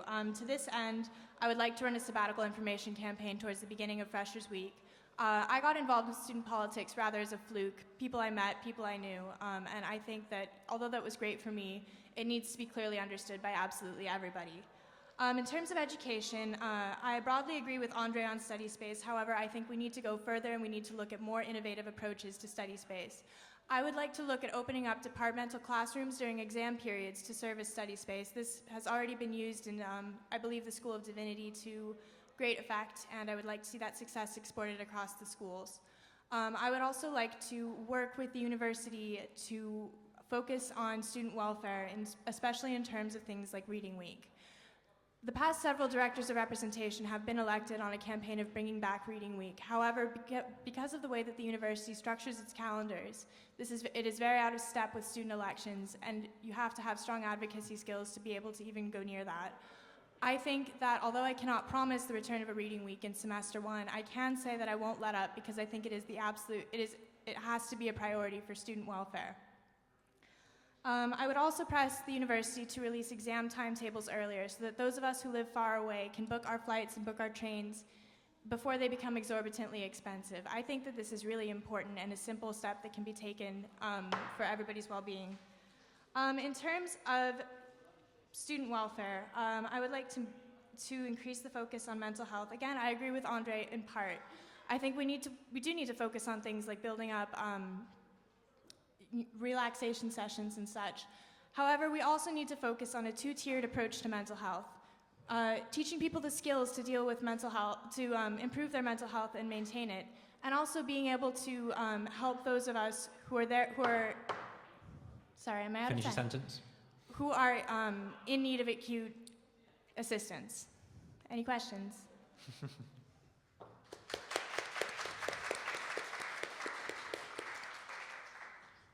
Are there any questions from the floor? Max, and then we'll go to Jack afterwards. It was easy enough, wasn't it? As Director of Representation, you line manage 5 SRC or association committees, and I'm wondering how you envision yourself as a line manager interacting both with the committees and specifically the officers who chair them. Ali and then Andre. Thank you for that question, Max. I think that the most important aspect of this would be communication and accountability. One of my policies, as I mentioned earlier, would be to publish a mid-year report of the SRC and SSC. I think that ensuring that the committees are able to communicate clearly with each other to understand what the different committees are doing so that they don't necessarily clash in their remits would be a major part of that. I'd like to bring together the heads of the committees and have a forum for them so that they can all be clear on what each other are doing. Andre? With the subcommittees, these officers get elected with certain priorities, with certain agenda they want to focus on in the year. I think it's really important as their line manager that I actually give them the free hand to see these are the priorities and this is how you go about implementing them. So I would like to encourage them as much as possible to actually go with their priorities. But I also have some things that I would like to work with them on. It depends on which subcommittee it is. As Ali mentioned, there is a huge overlap between loads of these subcommittees, and I think one of the ways how to address this and how to actually make the best out of this overlap is let's have focus groups and working groups between the subcommittees. I also talked to Max earlier today, and what I'm imagining here is let's bring more people into the discussion, because as I said yesterday, the more people you bring in the discussion, and if the discussion is informal, you can actually come up with new ideas and new innovative ideas. So I say let's have more groups, working groups that actually go with one subcommittee, other subcommittee, and there's the overlap, we have more innovation in it. Thank you. Any further comments from either candidate? I think I'm misunderstanding you, but I don't really see how more groups would serve to streamline the subcommittees at all. I'm not saying more groups. What I'm saying, if we have equal opportunity subcommittee and then we have education subcommittee, we can bring 2 people from each subcommittee and get somebody else, for example, from ambassadors, or we can have somebody else, just somebody completely like a stranger who is not involved in the union. And if we manage to bring these 6 people together, they might give us a better insight into the problem they want to focus on. Wouldn't that be served by bringing together the heads of the subcommittees? Why? Well, I don't really understand what you're getting at. I'm sorry, but I think that it might be more effective and more easy to implement if you have the different heads of the subcommittees updating each other on what they're doing, And that way the overlap will be more clearly defined as opposed to just having random groups of people. Definitely the communication needs to be there, and it happens on SRC level. It can happen with the line manager as DoRep. He should know, and he needs to know what all the other subcommittees are doing, so he would address the overlap. But what I'm saying here with this idea that I proposed is that there will be more innovation in it, and we can get a new insight how to address issues like gender equality. I think this is one of the thingies that we can actually focus. If we bring more people together, this is where we can work better. Thank you. Okay, Jack's question. As DoRep, you'll sit and overlook the LGBT subcommittee, and I was just wondering if you have any plans to encourage more LGBT applicants, and specifically to make the university more trans-friendly, because although we do have the subcommittee, I think it's something that has to be taken to like a sabbatical level as well. So, yeah. Andre, then Ali. I know that the Stonewall publishes a ranking of universities based on their LGBT score, or I'm not precisely sure what the exact name is. I think one of the things we can really focus on is actually work with Stonewall and see how we can improve the ranking of St. Andrews within this league table. And also, I know that Bo, the LGBT officer, will have loads of ideas, so it's more like working with the subcommittee and see what we can do actually to improve the situation. I know that one of the suggestions is actually survey the student population on, actually find out how many LGBT people are here in St. Andrews, because I think it's if we actually get a proper number, this can help us a lot. Ali? I think that the LGBT subcommittee is relatively unique in that it serves as more of a representational subcommittee than an events-based one, if that makes sense. And I think that as such, it does need special attention from the sabbatical officers. And because, holy cow, because it serves the dual purpose of both providing a forum and sort of a focus point for people looking for support or looking for people that they share common ground with, and an events forum. So I would like to see more involvement from the sabbatical officers. I'd like to see one president at every committee meeting, and I would also like to see more interaction with other subcommittees, particularly the gender equality one that I hope to create. Any further comments? No. We have a question from Twitter, which we've been waiting for all evening, which is actually Jermaine. There've been a few, but yeah. The question is, do you think the Reading Week decision should be made by student referendum if plans are made to bring it back? And we'll go Ali and then Andre. The thing about that, it's an interesting idea, but the thing about that is that as the student union, we don't really have a definite stay in university policy. What the Director of Representation does is represent student concerns and student union concerns in a more student-based agenda to the university and advise them on academic policy. To that end, even if we had a referendum and had, 90% of the students say we need a reading week, we could bring that to the university and present it very strongly, but we wouldn't actually be able to say, to unilaterally make that decision. That could be an interesting way to bring the point home. I think that there are other ways that we could probably pursue before we do that, but I do think that Reading Week needs to be a priority. Andre? I think it'll be really interesting to actually, I don't say a referendum, but I think it'll be really interesting to survey the student population next year, because I think it'll be 3 years after the Reading Week was cancelled in semester 1, and actually see how the new incoming freshers, second years and third years next year will feel about the whole problem. I do think that Reading Week should come back, and I here agree with Ali, but as we know, the university cannot do anything about it right now, for next year, for the next 2 years, for the next 3 years, just because of the nature how academic calendar works. One of the suggestions is we can have a deadline last week. With this, I think when I said that we should survey the student population, I think we should survey them about the lack of Reading Week, if we want it back or not, but also if the deadline last week would help. I think it is a good compromise with the university. The university said they would be able to implement it much easier than actual reading week. We had a meeting with Proctor and we discussed this idea, but I do think there should be more student input than just the director of representation. So I would like to have either focus groups that would discuss this idea or just a survey made by the union. Ali?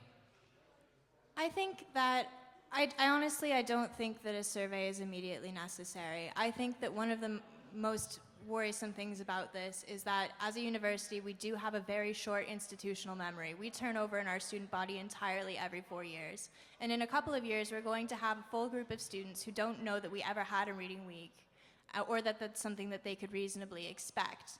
It will be something that starts to slide off the agenda.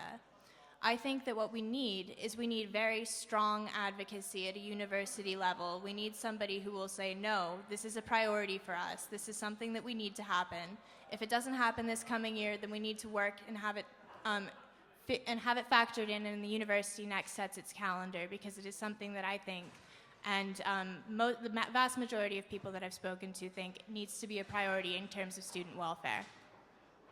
Andre, do you have a further comment on that? Yes, actually one of the ideas I was proposing in my manifesto and didn't have a chance to talk about is establish a student-written university plan, what actually students expect out of the university. And I think we would provide a plan for the next 3 to 5 years, what we as the student body expect from the university to provide. And I definitely see a place for the reading week discussion to be involved in this. Other things that I see there is study spaces, things like accommodation, tuition fees. But yeah, I agree with Ali in this, that there's very small institutional memory. And what we need to do is actually make sure that there is a plan for this, and actually say, if we decide next year that reading week is the union priority, and I believe there should be more student input than the DoRep input, we need to create a plan, and the plan that would be carried over for the next 5 years, so actually have something to work for. Okay.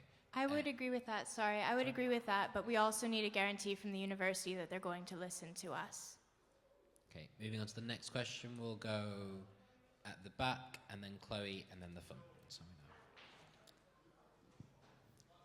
Hi. So after sitting through 4 elections now, every year we hear, you know, it's very important that we have great sabbatical teams. It's very important we have a great president. However, we also get every year from multiple student publications that students still don't know what y'all do, still don't know what you're here for. I think largely the responsibility of that falls on the DoRep, as you are the director of representation, and still students are not being represented because they just simply don't know what's going on. I've read through both the manifestos, but I'd like to hear a little bit more clearly what you do, plan to do exactly to bring student attention, student focus to what sabbaticals are here to do for students. Andre and then Ali. With this, I think what we are lacking here in St. Andrews, and what's one of the biggest disadvantages of our union, is we lack the feeling that volunteers from Mermaids, volunteers from Debates, volunteers from CHASA are an integral part of the union. I think the solution here is actually let's foster the feeling that we all belong to the union, and actually somebody involved in charities is also deeply involved with the union and should know more about what SRC and SSC does. So when I'm saying with the volunteers, working with the volunteers, in my manifesto there is the line that I would really like to see a proper training and proper handover process for these volunteers. So actually let them know that they are part of the union, and as part of the union they should have better insight in what we do. Ali? Thank you for that question, Parker. That's actually something that's a central point in my manifesto. It falls under communication. There are several things that I would do to ensure that students are better informed about the goings-on in their union and their sabbatical officers. I think that one of the most important things we can do is hit students, especially first years, earlier on in the year. I would work with the other sabbatical officers to put together an information campaign, probably a video-based one, although that would be dependent on the other sabbatical officers and what they thought was most appropriate. I would also hold open office hours. Beyond that, I would go into halls and encourage the rest of the sabbatical team to do the same. I would attend hall events, at least one a week. I would pledge to respond to any student inquiry I receive within 24 hours of receiving it, And most importantly, I think I would work to publicize the SRC Open Forum as a method for speaking to your elected officers and discussing what it is that, which issues are affecting you. I've sat on the SRC for 2 years. In my second year, I was Association Community Relations Officer. I sat on both the SSC and the SRC. This past year, I've been Gender Equality Officer, as you probably already know. In those 2 years, and in all honesty, like I haven't been there for every single meeting, but I don't think I remember a single person turning up to use the open forum. And I think that that is a vastly underused resource, and I think that's something that's in massive need of a huge publicity push. Any further comments? Can I ask Ali something? You may. I know that it was one of Max's main priorities to actually publicize the open forum, and I actually think he did loads of work around it, but it just seems there wasn't enough interest. Do you have any concrete ideas how to publicize or like how to promote the open forum? I think that most importantly, you need to take advantage of halls. You need to get people who are keen early on. You need to go and reach into, you need to interact with senior students, and you need to reach into halls events in the very beginnings of the semester. I know that there are a lot of keen first years this year. It might just be my skewed perception, but I feel like there are a lot more than were keen in my year. And I think that just finding an outlet for that and finding a way to tap into that is going to be best done through halls. Okay, thank you. Okay, any further comments? No. Chloe's question.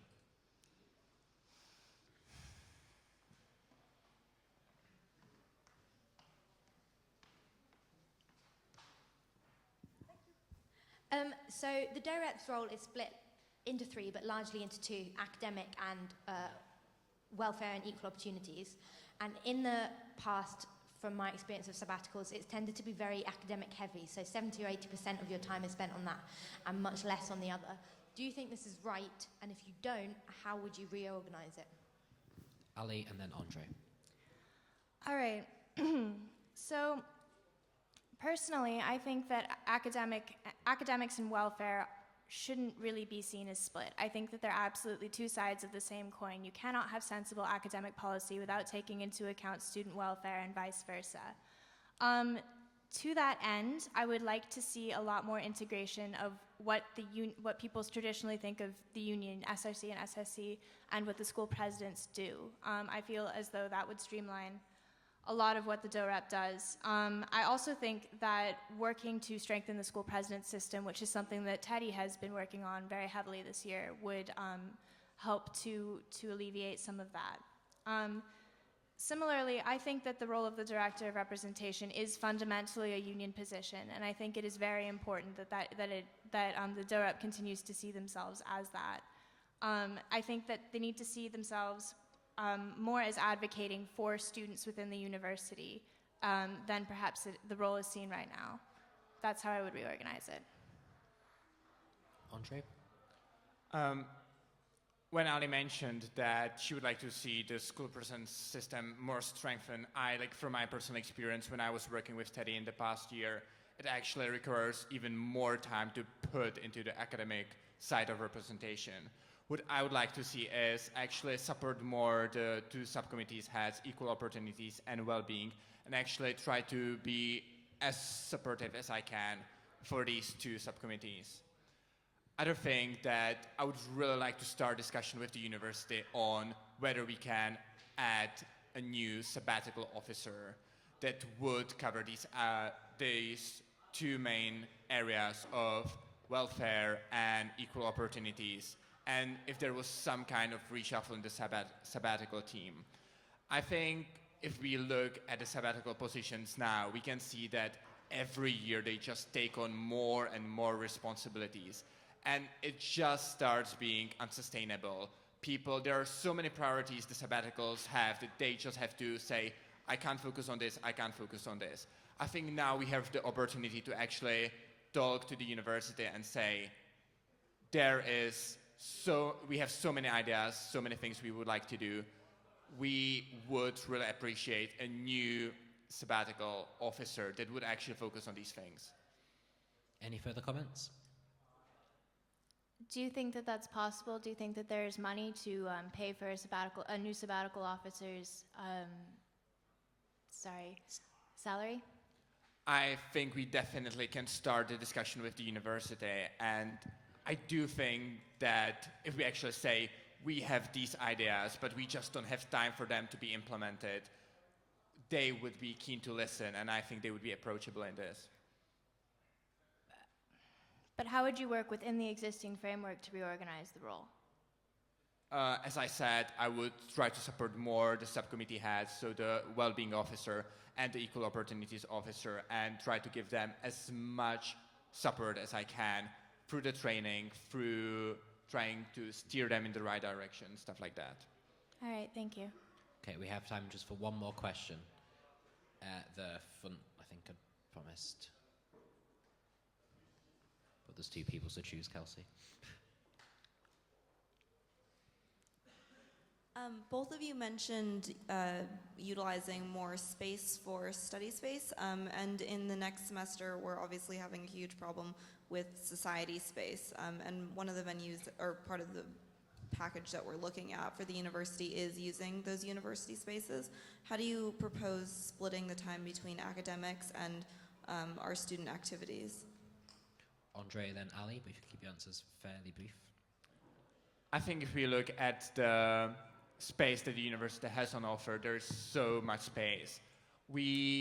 I know that Kelsey is currently talking with the proctor and with the university of accessing the new arts building. And, okay, I will start from other point. Study spaces, I think we should focus on the libraries that we have. There's enough libraries. We have the departmental libraries that are meant for studying. Then if we are talking about society space, it's things like the new arts building, it's things like the medical building that are not necessarily used as study spaces. So I see there are two different sets of spaces that we can use, and they don't necessarily there. So thank you. I'll be brief.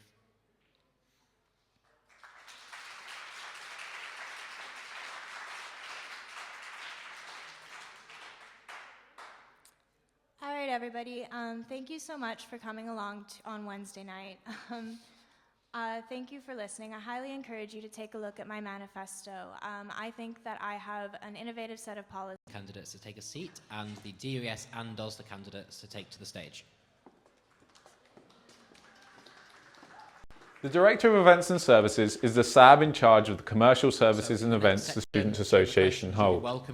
They oversee the strategy for the union's cafes, shop and bars, and act as an advocate to ensure they're providing the products students want at a price they can afford. The DOS is also the main organiser of events in the Students' Association, such as Freshers Week and the BOP. They're the SAB in charge of Venue 1 and Venue 2, and other venues such as the Barron Theatre. And they organise the health and safety for the Students' Association. They work very closely with subcommittees such as the ENTS crew, Star Radio and the design team.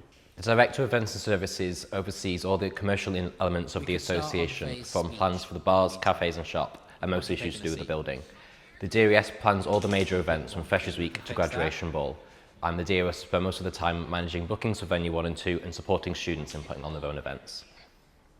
The Director of Events and Services, Director of Student Development and Activities, is involved with all the activities you can do through the Students' Association. They sit on the Societies Committee and organise the Freshers and Refreshers Fair, and also association projects like the On the Rocks Festival and Class Gift.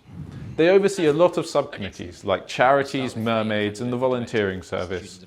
And finally, they work a lot with the Career Centre. Hi, I'm Faye Morris. Before I start, sorry for the language here, but I saw a hilarious Tumblr earlier called Shit Banner Mate, which my banner features quite heavily on. Just check it out, it's funny. So I want to run to be the next Director of Student Development and Activities. I'm unopposed, I'm against Ron, which means reopen nominations, meaning you want anyone but me for the job. But I'm going to prove to you that I am actually the best person for this job, regardless of the fact there's no one running against me. I've got the experience to do it. In my third year, I was the social convener for Mermaids. That involved running the Christmas ball, which is massive. As you heard David say, it's got a £40,000 budget. In my year, I wasn't very fortunate to have the support of the committee behind me. So I ran that all on my own. So I learned on the job. I know, how you need to run an event, and I can support any societies and subcommittees who want to do it. This year I am the SRC member for Students with Disabilities. This has been a great opportunity for insight into the association and a chance to obviously sit on a representative body and have a vote and make people's voices heard. The kind of things I've been involved with mainly in the role, I started working on an inclusive learning policy with Teddy, which was based on an Edinburgh model, and I hope that still gets pushed through next year, regardless of who's in the positions. I also ran a question time with debates about disabilities with great speakers. So my policies are split down into the letters of my name. The F stands for further extend kind of help with societies training. But if we can work out a way to incorporate KPOD into societies training, making that even better as well. The A stands for approachability. I like to think I'm a friendly person in general, but then that's obviously not enough. I want to have an active Facebook presence. I want to have the SAB blogs continued and made more publicised, and an open door policy, and sticky notes and encouragements to write emails when I'm not around. The Y finally stands for YourUnion redevelopment, as everyone will talk about. Is that me done, or just No, you've got half a minute. Okay. As everyone will talk about, we need more space, and the space can be found if we work with the university and the town. There's town halls, there's church halls, there's space in the new arts building, which is getting kind of readapted for societies, and it just needs to be allocated appropriately. I'll stop there. Thank you, Faye. We'll go just down the table, so Tola for Director of Events and Services. Good evening. I am Tola Akambiona Sonia, my final year of chemistry, and I'm running for the Director of Events and Services. Little brief bit about myself. In my first year, I was on the committee of DRA, involved with organising the DRA ball. I was in charge of advertising, which is vital in organising events to make sure that people actually attend the event. It's all well and good organising an event, but if no one knows what's happening, then there's no point because no one's going to turn up. In my second year, I was on the committee for the Ultimate Club. I was a social convener, so I organised socials, end-of-year meals, and therefore I learned experience knowing that it's important to make sure everyone has a good time at your events. I currently sit on my own radio show called The Morning Owls, so I understand more of how Star Radio works, which is an important role of the DOES because it's under one of the remits that we have to look after, along with Music is Love, the ENTS crew, design team, etc. So obviously it's important because Star Radio is going to be relocated due to the redevelopment. Now, I'm running for Director of Events and Services, and as you can see, there are 4 candidates. And this is because the union's basically going to have a blank slate. We can start again and make the union what we want it to be. We can make it a great social hub, not just at night, but during the day. Now, there's a period of time called the handover in which the new DOES learns the job from the old DOES. I feel it's important not to spend too much time learning the job, but rather sitting down with the people in charge of finance of the union and the old DOES and booking acts as soon as you possibly can, so you don't get left with 1 month to book the entire Freshers Week, because obviously it makes it unrealistic in terms of who we can actually book, the accommodation for our acts, and obviously travel costs. I want to see more live music in Venue 1, but not just Venue 1, obviously, Venue 2, in the new bar spaces we're going to have. I want to see DJ sets, that kind of thing gets people excited. Live music is what tends to bring out sold out tickets, the highest capacity of the union, so I want to bring that to St Andrews. Especially after we lose Venue 1 in January 2015, we're also going to have a loss of space of the society rooms. The top floor, middle floor is going to be redeveloped, so we have to look for areas where we can actually have AGMs, committee meetings, rehearsals, particularly for mermaids and other societies that put on shows. We're really good at putting on shows for ourselves to bring entertainment within St Andrews for the student body.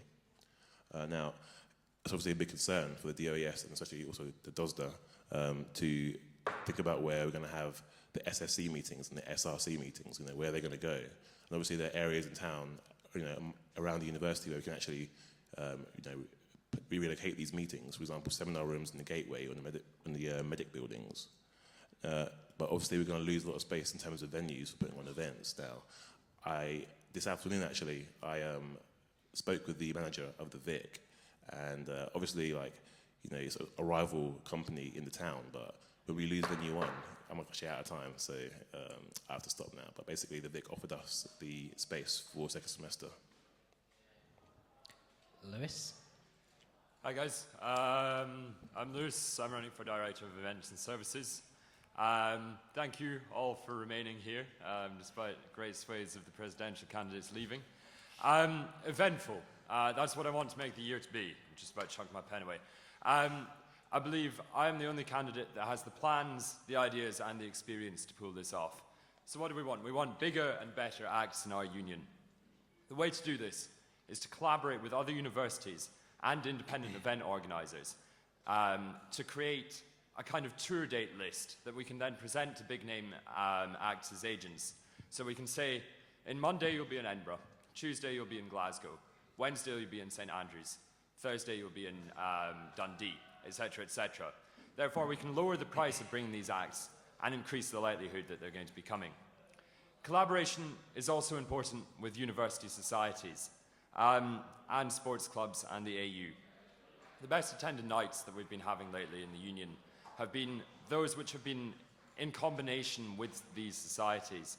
We're talking about Mungo's Hi-Fi Night, Charity's Disney Bop, and Sinner's Rodeo Night. We need to do more of what works and less of what doesn't. Furthermore, obviously, as Tola said, redevelopment is going to be a very large issue. But there's plans for that. There's stuff we can do. We can look to places in town. I want to draw up a database of everything that's been used before by previous students. So in terms of society space, I would also like to lobby the university to use the Buchanan Lecture Theatre, to use classrooms after 5 o'clock when they're not being in use. I think this is quite a realistic policy. If we say to the university, you've got the highest rate in satisfaction out of, I think it's universities in the UK. This is due to your societies. You need to give us space to function. In terms of venue 1, again, there's lots of places that have been used in the past. We're talking about Younger Hall, Castle in the Cayley. The Bar Theatre is now open for community acts to be used in it, and it's something I'm interested to lobby for. Also, wonderfully, we're going to have 4 new spaces coming to our union in semester 1. And this gives us a really new opportunity to define these and make them brilliant.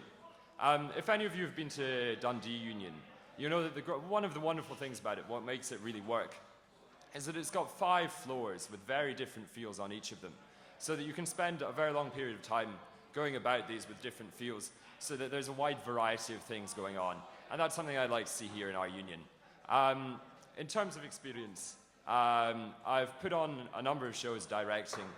Is that my time? Half a minute. Oh, put on a number of shows directing, over 30 people, cast and crew. I was On the Rocks Community Relations Manager, put on an event with children from the local community. I've been through student and government bureaucracy for this. I also extended, or worked to extend, but finances stopped us unfortunately, to extend the On the Rocks theatre license, to extend the Barron's theatre license to include street theatre. This is something I'm quite interested in looking into in the future. I also host my own radio show along with Tola. Let's Talk About Sax if you feel like getting saxy. And I've got a range of other experience, which you can look up on my website, or I'm sure we'll go on to in greater detail through this debate. Thank you very much. Vote Lewis.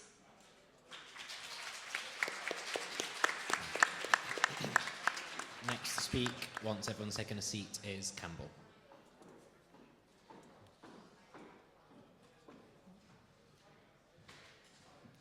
Hi, I'm Campbell. I want to be your next Director of Events and Services, and I think I'm the best man for the job simply because I have the most experience in the union.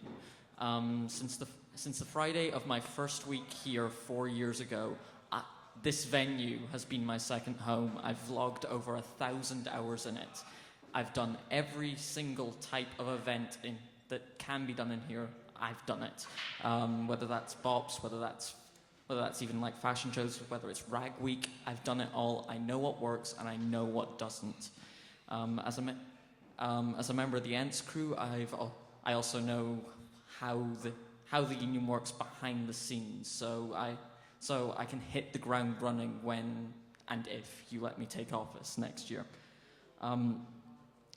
As an additional piece of experience, for the last 2 years, I've been acting as Freshers Week coordinator for ENTS crew.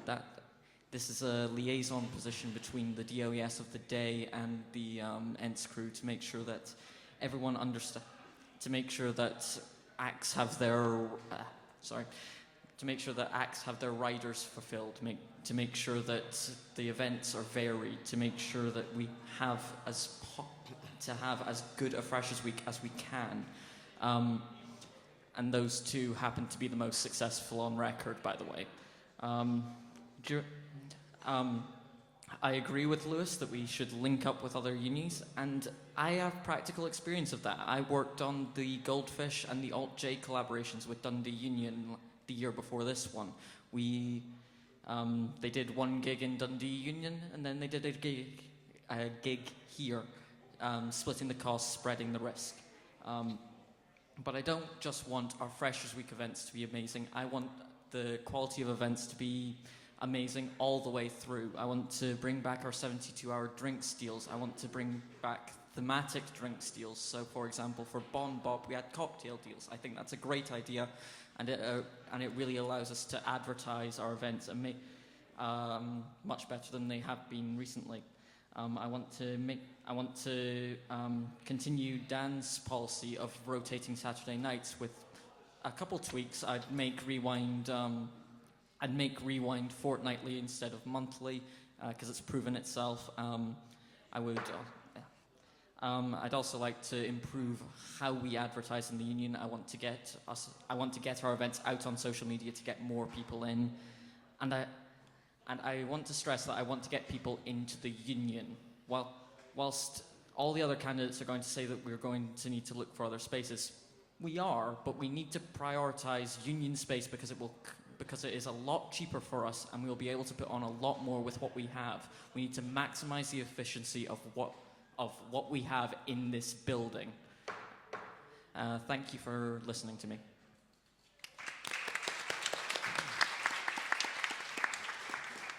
Our fourth contender for Director of Prison Services is Leon Uruk. Okay. Hiya, my name's Leon, and as Dan says, Director of Events and Services is what I'm going for. Few reasons that I really want to go for this job is basically because I think I am the most experienced and skilled in the areas required to do this job. A lot of my other contenders or candidates have got very good experience in certain areas. I feel that mine is the most widespread and spread amongst the areas that you really require it to do this job. What's not been discussed so far is the kind of looking at the bars situation. Obviously, Campbell brushed over it, the 72-hour drinking deals, which is obviously something that is basically the first point on my policies. I think in terms of being commercially aware of trying to bring in a profit to the union so we can put on more events for other people. I've worked at the Rule for close to a year now, and I've been a supervising bartender. I've had a chance to sit on manager meetings there, and as head of entertainment, I've learned a lot about how to put on events in a bar scenario, as well as obviously seeing stock sheets, price updates. I've learned where the money's coming in. That's something that none of the other contenders or the other candidates know in terms of how to make money from a bar, really. Obviously, they've been to bars. I'm not going to say that they sit at home on their own, but I'm saying that I'm the only one here that can actually give you that full knowledge of where money comes from in a bar scenario and where the profit margins lie, as well as already having seen a lot of bar licensing laws. If we look at events in terms, obviously I can't say that I've got the same event experience within the union as Campbell, because Campbell's fantastic, 1,000 hours, I've worked with him myself quite a few times, as well as working with Dan. What I have done though, is I've hosted more events within the union than anyone else. I've hosted Mr. St. Andrews, I've been a part of St. Andrews Got Talent, I've hosted Comedy Night, I've hosted Clan Warfare, so on and so forth. So I get to see what an event is like from an act's point of view. I also get to be backstage with them. I've stage managed a little bit when they were lacking a stage manager at the time. Also, if we're looking at being able to create your own event, which is something we've all discussed, bringing in new events, I'm the only one that actually has created their own event. For instance, I went a couple of years ago to Jules Finlay and told him about my idea for creating Bubble Bath, the comedy panel show, which has been quite successful. It's been a monthly thing we've brought back time and time again. We filled out this venue, which at the moment doesn't look like it's quite there yet, but we've hit 350 people in here before and had 4.5-star, 5-star reviews from different student newspapers, which is fantastic, and it's something that went from an idea to a full-on finished thing. So there we go, that's how I can create events. Obviously, not got too long left to say, but the thing is, policy-wise, all of our policies, they kind of overlap in part. We all want to collaborate with other universities. Obviously, Lewis is the only one that said something about independent places, which is fantastic. we all want to bring in bigger acts. That's something we all want to do. And obviously we have similar ideas throughout that. Some of us have got our own little ideas here and there, but hopefully you guys can get the questions out of us and find out what those are. So thank you very much, and vote for Leon.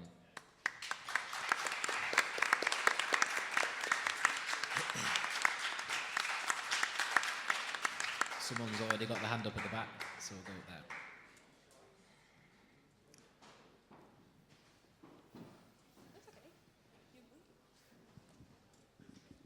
Sorry, I know you're not supposed to do targeted questions, but I feel like since we have two people up here, I kind of want to ask a question of Faye. So I've been heavily involved with the subcommittee debates for 2 years now. We've gone through multiple DoSDAs. Oh God. Luckily, Kelsey is the recent one. She's the only one who actively attended subcommittee meetings. I couldn't believe it, but out of 4 people, 3 of the DoSDAs would never attend our subcommittee meetings, even though they were supposed to. Could we get a firm commitment for you next year to go to every subcommittee meeting, like obviously outside of external things like being sick and stuff like that? I mean, I don't want to promise anything. There's like things, things come up. But I absolutely, like, our subcommittees and our societies are where everything lies, and that's where my job lies. And if I'm not communicating with the subcommittees, then I'm not doing my job. I've been on a mermaid subcommittee. I've known what it's like to not have SABs there, and that's when it broke down for us. We had a dodgy year the year before last, and if you've had experience of that, like, that's absolutely, how it is, and I wouldn't want to leave anyone in that position. So yeah, I want to be there, and I want to help. Yeah. We have a similar related question on Twitter before we come back to the floor, which applies to all candidates. How will you support and manage your subcommittees, and which group are you most excited to work with? We'll start with Leon and go right the way down. Oh, okay. Well, actually, for me, because in my second and third year, I was a member of Music is Love. I really enjoyed, and being a musician as well is fantastic, really exciting. So I'd love to work a bit more with them, especially since, as the other candidates mentioned in their opening remarks, the events that they've helped put on were fantastic and really, really popular. Mungo's High Five, and I personally really enjoyed it, and I enjoy being part of the musical scene. Obviously, having worked with ENTS as well, that's quite exciting to actually be able to work with them, not just on the events that I'm a part of, but other events as well. But in terms of managing them as a group, I'd be more inclined to, obviously, they each have their own heads of their different departments, so it would be more of a sense of me kind of being a guiding role rather than anything else, and really, I'd want them to more have a free rein rather than me going, right, you're doing what I say. I know I'm small, but I'm not really Napoleon or anything like that, so how we see it that, hopefully. Okay, Campbell? To be honest, Leon hit the nail on the head there. Music is Love really is one of our great money spinners for the union. We really need to get a lot more live music acts into this place, particularly during semester 2 when we don't have a large venue. Things like acoustic nights or open mic nights would be a great thing to work with Music is Love on.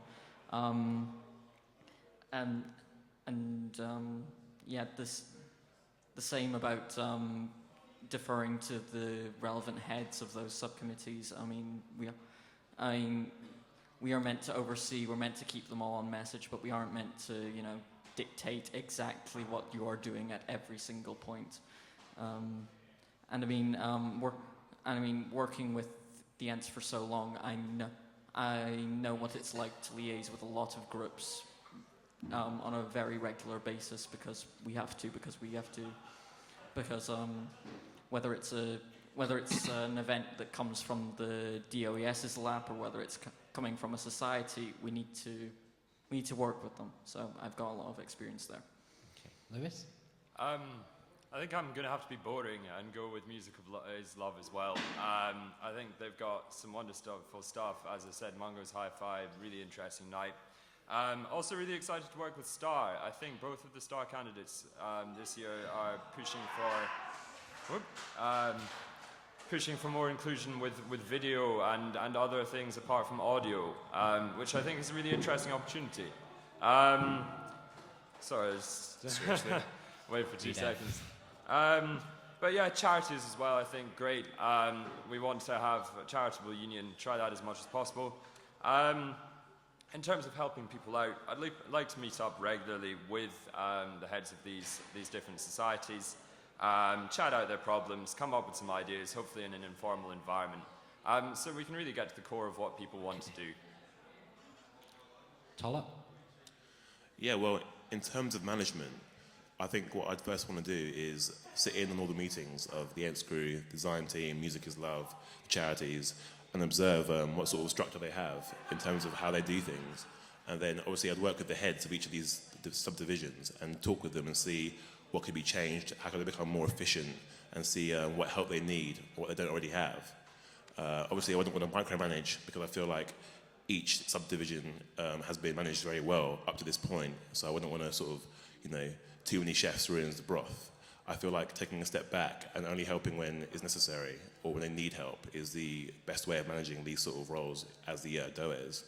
In terms of which team I'd like to work with the most, I make it very clear in my manifesto that I want to work with Music is Love because I feel they can bring so much to the union in terms of new music, but to talk slightly differently, I feel like actually the design team is actually quite interesting to me because with all this, the brand new union, we have a chance to sort of rebrand ourselves. So that's something that very much the design team will be in charge of, like sort of having new branding for the union is a way of getting everyone interested in the union, coming to the union. So I feel like advertising, working with the design team is what I want to do. And finally, Faye. I don't mean to be rude to anyone, but I just absolutely wouldn't choose one subcommittee over another. It just can't work like that. I know that you're just saying they're your favourite, and that's not, exactly what you're implying. The amount that our subcommittees and societies, but subcommittees do on their own, like these people here tonight, they are running the union and they just, they need the support. They're doing it on their own fabulously.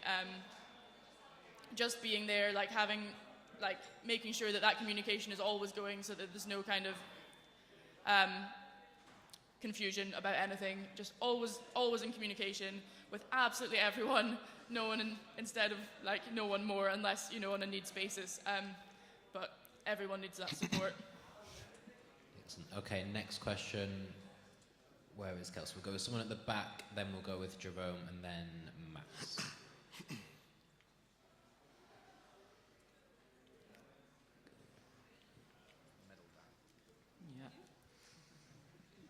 Hello. Next year, my voice is very quick. Next year in semester 2, we don't have a venue on, which is obviously when Rag Week falls. How do you plan to support the charities campaign in this and make sure we have just as a successful Rag Week without a venue on? That question can apply to all the candidates, so we'll go with the order. Leon, Lewis, Campbell, Toller, Faye. Okay, that's fantastic. Yeah, obviously we all have to deal with that. I'm afraid I'm going to have to steal something that Campbell said, but obviously he can reiterate this as his actual point. I hadn't even thought of this, but it's a great point that some of the bigger acts from Rag Week could potentially be going into semester 1. A really, really good point. Obviously, it's been said by a lot of other, if you were here for the presidential ones, you noticed that the idea of lobbying space with other university areas, for instance, like Younger Hall is fantastic, and the kind of reciprocal kind of idea of working with the town hall and other places like that would be a great idea for certain events. Having a lot of bar experience in terms of being head of entertainment at the Rule, I've seen kind of how to put on events within a bar scenario. And obviously bringing things like the Bob and Sinners into a bar would be a reduced capacity, but I think it would still work out very well, in my own opinion anyway. So hopefully that would be enough to keep Rag Week going, in my opinion. Okay. Lewis? Well, fortunately, I spoke to George about this earlier in the week. So what I think you were saying, what I think is a very good idea is moving some of the more popular events to the first semester to utilise Venue 1. So we're talking about Disney Bop and also St Andrew's Got Talent, I believe. But then also working, I think, with the new space. I don't think it's a negative thing. I think we can redefine these new spaces to be really exciting, to have a really exciting Rag Week in the new venues, to see what we can do with it. Obviously, if whoever is head of charities is really pushing for a big space, I think we can look to Trinity Church Hall in town. They have done weddings in the past, they have an alcohol license. We can look to them, we can look to Younger Hall, we can look to a multitude of venues in town as well. Campbell.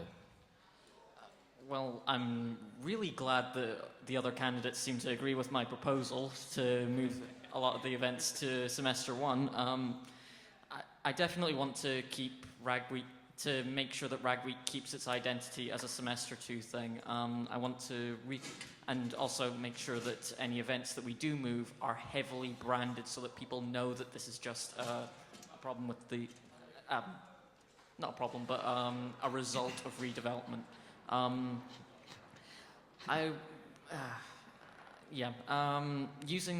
Using the bar space is definitely a high priority for semester two to make sure that Rag Week goes well, because if we start going into other venues, particularly for Rag Week, it's going to increase their overheads, which will reduce their profitability, which means less money going to the charities. And I mean, if Rag Week isn't about raising money for charity, then what is it? Yeah. Okay. Tola? Personally, actually, I don't agree with moving Rag Week or any of the events into semester one. I feel that the first semester has a heavy enough load of events as it is. And obviously, in the first semester, we'll have venue one still, we'll have the venue two, which will be rebranded, and also the main bar. But the idea of sort of bringing Rag Week earlier, I think potentially brings more stress and a heavier load to the ENTS crew who actually do have to put on the events. And we don't know how many of them will actually be available, or how many numbers we'll actually have of the ENTS crew. I mean, obviously, we can try and put advertising out to say we need more ENTS to put on events in semester one. But in terms of keeping it in semester two, I think that's probably the best option. I particularly think that Younger Hall is definitely where we need to look for putting on Rag Week. I feel like the university cost for renting out Younger Hall to students is slightly too high at the moment. So I would work very closely with the DoSDA to actually lobby the university to actually lower costs so that we can put on Rag Week in a bigger venue. And obviously looking at also not even just Younger Hall, but potentially the Victoria Memorial Hall over the road from us. I feel that's an appropriate venue to have slightly smaller scale events for Rag Week. I wouldn't want to sort of fragment it over semester one and semester two. Okay, Faye, and then we'll come back down the line if anyone has any further comments. Right, sorry for the repetition. I am in favour of the moving the events that have a kind of signature venue into semester one, because what I've heard is that, the events have an atmosphere and like a kind of precedent like in that venue, so they want to stay there. So we should do what we can to keep them there if that's what is going to be beneficial for them. And introducing new things into semester two when the actual whole week is held, because Drag Walk was brought in this year and that was absolutely amazing, and I think there's like more that can be done keeping that's just really bringing in more events, which can never be a bad thing, I don't think. Okay, Liam? No? Aye, it's good. Okay, Campbell, I think. Okay, Tola, you say that semester one will overstress, that moving a few of the Rag Week events to semester one will overstress the ENTS crew. We have done a lot with a very few number of members. We can deal with a couple extra events in semester one. And to be honest, to suggest Younger Hall, which is probably one of the most expensive venues for something that is designed to make as much for charity as possible, isn't a good strategy. We need to use the space we have to make sure that we make as much profit for these charities as possible. Lewis or Tola? Campbell, I'm just curious. You said that the other candidates, you were glad that they had taken your ideas about where to get Rag Week. I'm wondering, was that your idea, or was that George's, having spoken to it? Because I spoke to George as well. And while we're on the topic of that, is collaboration with other universities in your 250 words? It is. Okay, firstly, I sent the email to George before nominations opened, and I did suggest it. She said that it was a good idea. The collaboration with other universities is not in my 250 words, but it is in my manifesto, which was written at the same time. Okay, and Tola. To Campbell, actually, to respond to your comments, I understand what you're saying about Younger Hall being extremely expensive. which is why it's important to lobby the uni to actually lower prices. While I don't doubt the ENTS crew can cope with the extra workload, I feel like the increased number of events in semester one will actually reduce the number of people who are actually willing to go to the events, because obviously these events cost money. As you said, it's about raising money for charity. But why would you want to put so many events on in such a short amount of time, and then people have to choose which ones they want to go to? I feel like the events will lose out. If you separate the time in which the events take place, you're more likely to have people going to all the events, rather than people saying, actually, I went out last night, so I can't go to this new Rag Week event, which is now in semester one, rather than being in a month's time.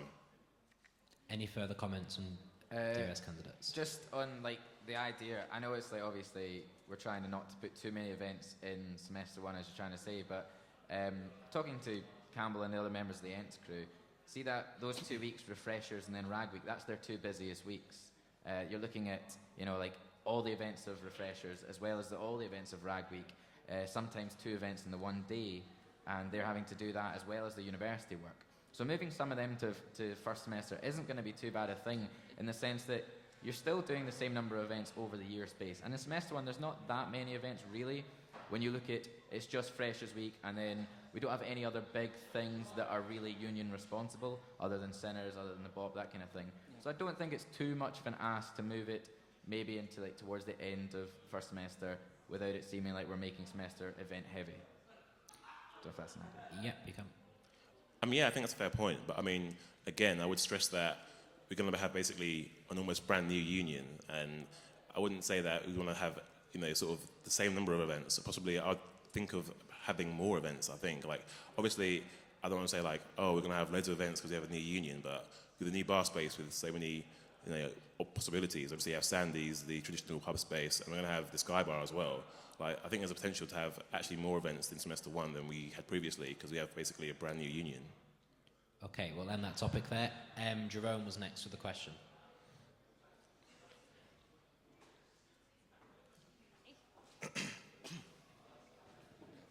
Hello. Hi. So this is a question primarily for the DOES candidates. In my understanding, this role is highly managerial. It's very behind the scenes. And so my question is about, how do you plan to commit to staying organized when booking acts and allocating union space and managing all these things at once? How do you plan to stay on top of it all? And do you have any, what can you say about that? We'll take Campbell, Lewis, Toller, Leon. With my 4 years in ENTS, we have to deal with several societies at the same time. We have usually somewhere in the region of 5 events per week to deal with. Sometimes more, sometimes less. So we need to be able to keep tabs on a lot of different areas. So I think I can use my experience there to keep on top of the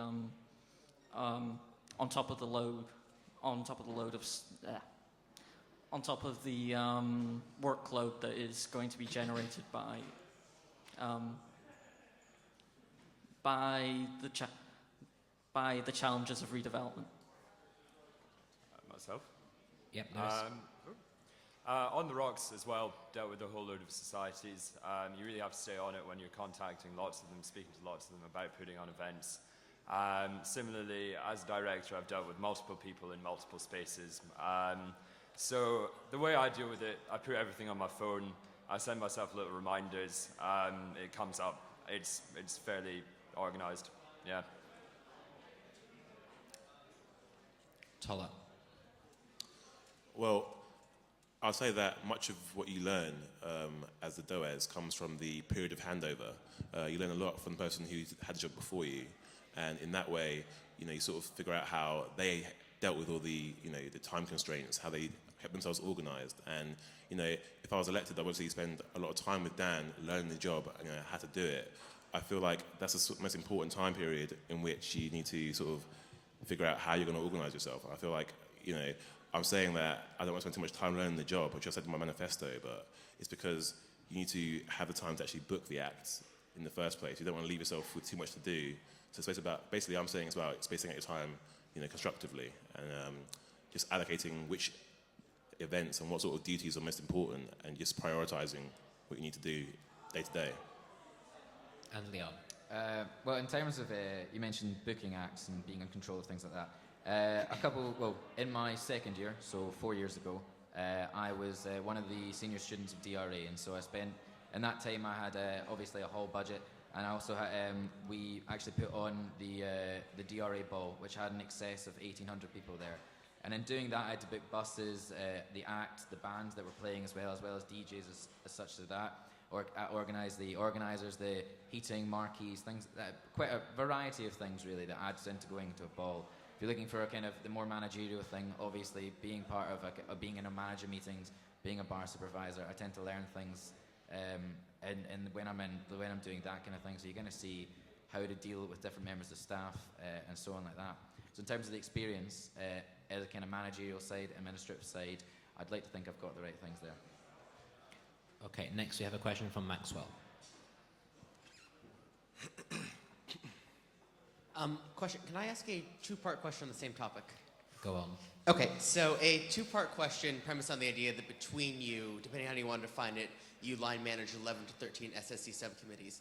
The first is how you see your role within the SSC, and I mean that as a council of deliberative body, not your role with the subcommittees. The second part is that one of the primary duties of the SSC is to manage and oversee the affairs of its subcommittee. And I wonder what that means to you and how you see the appropriate relationship between the council and the subcommittees. Okay, so this is a more internal question relating to the Student Services Council, which is broadly overseen by the DoSDA and DRES. It would make sense to start with Faye before moving on to Lewis, Toller, Leon, Campbell. There's a lot of information there, Max. Right, how I see my role overseeing... In SSC, and then what you see is the appropriate SSC relationship vis-a-vis subcommittee. Okay, I'll go for the first bit first while I remember it. Okay, so in SSC, I think it's important that you are there, you're the person who's, spent the summer learning how to do this job, hopefully, and learning things that people coming into the SSC might not know. So it's, amendments and how to help with, people trying to get where they want to be, but not knowing how to do it. I think that's important, because for me, that's been something I hadn't known before, being in the SRC, and that's where I've really seen, and also being an unbiased, presence, I think is important. Sorry, second part. The relationship of the council with respect to its subcommittees and what you think overseeing and managing their affairs means and how that should be undertaken. Is this kind of like the bit I answered before? Basically, how do you perceive the relationship between the SSC and subcommittees? Okay, so the SSC is obviously composed of subcommittees. So, sorry, I'm just struggling to the body is there for the subcommittees to meet and to, I guess, talk to each other. They're all running huge individual things, and I think it's, a great place for them to come together and then look at the broader things that are going on. I also think it's really nice in the joint meetings, because then you get an even wider thing. But yeah, within SSC, that collaboration of lots of creative ideas, I guess. Sorry if that wasn't clear. To slim it down for DRS candidates, what would you see the main purpose of the SSC being going into your year? And it's something that you guys would very much shape. The answer would be fairly brief. Lewis, Toller, Leon, Campbell. I think to advise and to help subcommittees. I think the way to do this is to develop decent personal ties with them, to really get on with the people that you're working with, and to produce a good working relationship. Toller. To be perfectly honest, it was quite a complex question. It sort of threw me a little bit. But I'm thinking, personally, I think it's important to be approachable. It's important to make sure that, the SSC can talk to sabbatical people like the DOAS, the DoSDA. And also, I feel like the DOAS, also, they sit on the discipline committee, I believe. So obviously, that's also within the remit of sort of the councils, the SSC, subcommittees, like being in charge of the events and services. You know, you want to make sure that all the rules are, you know, followed, that kind of thing. That's obviously to do with the discipline committee, but I feel like it's definitely one of the roles that's really important to the Director of Events and Services. So you need to take into account all the responsibilities that you have when you're elected, and you need to make sure that you sit on as many meetings as you can to understand how the SSC works, how the SRC works, so you can get a better understanding of, you know, the relationships between themselves and the other subcommittees. That's how I feel I'd answer that question. Leon.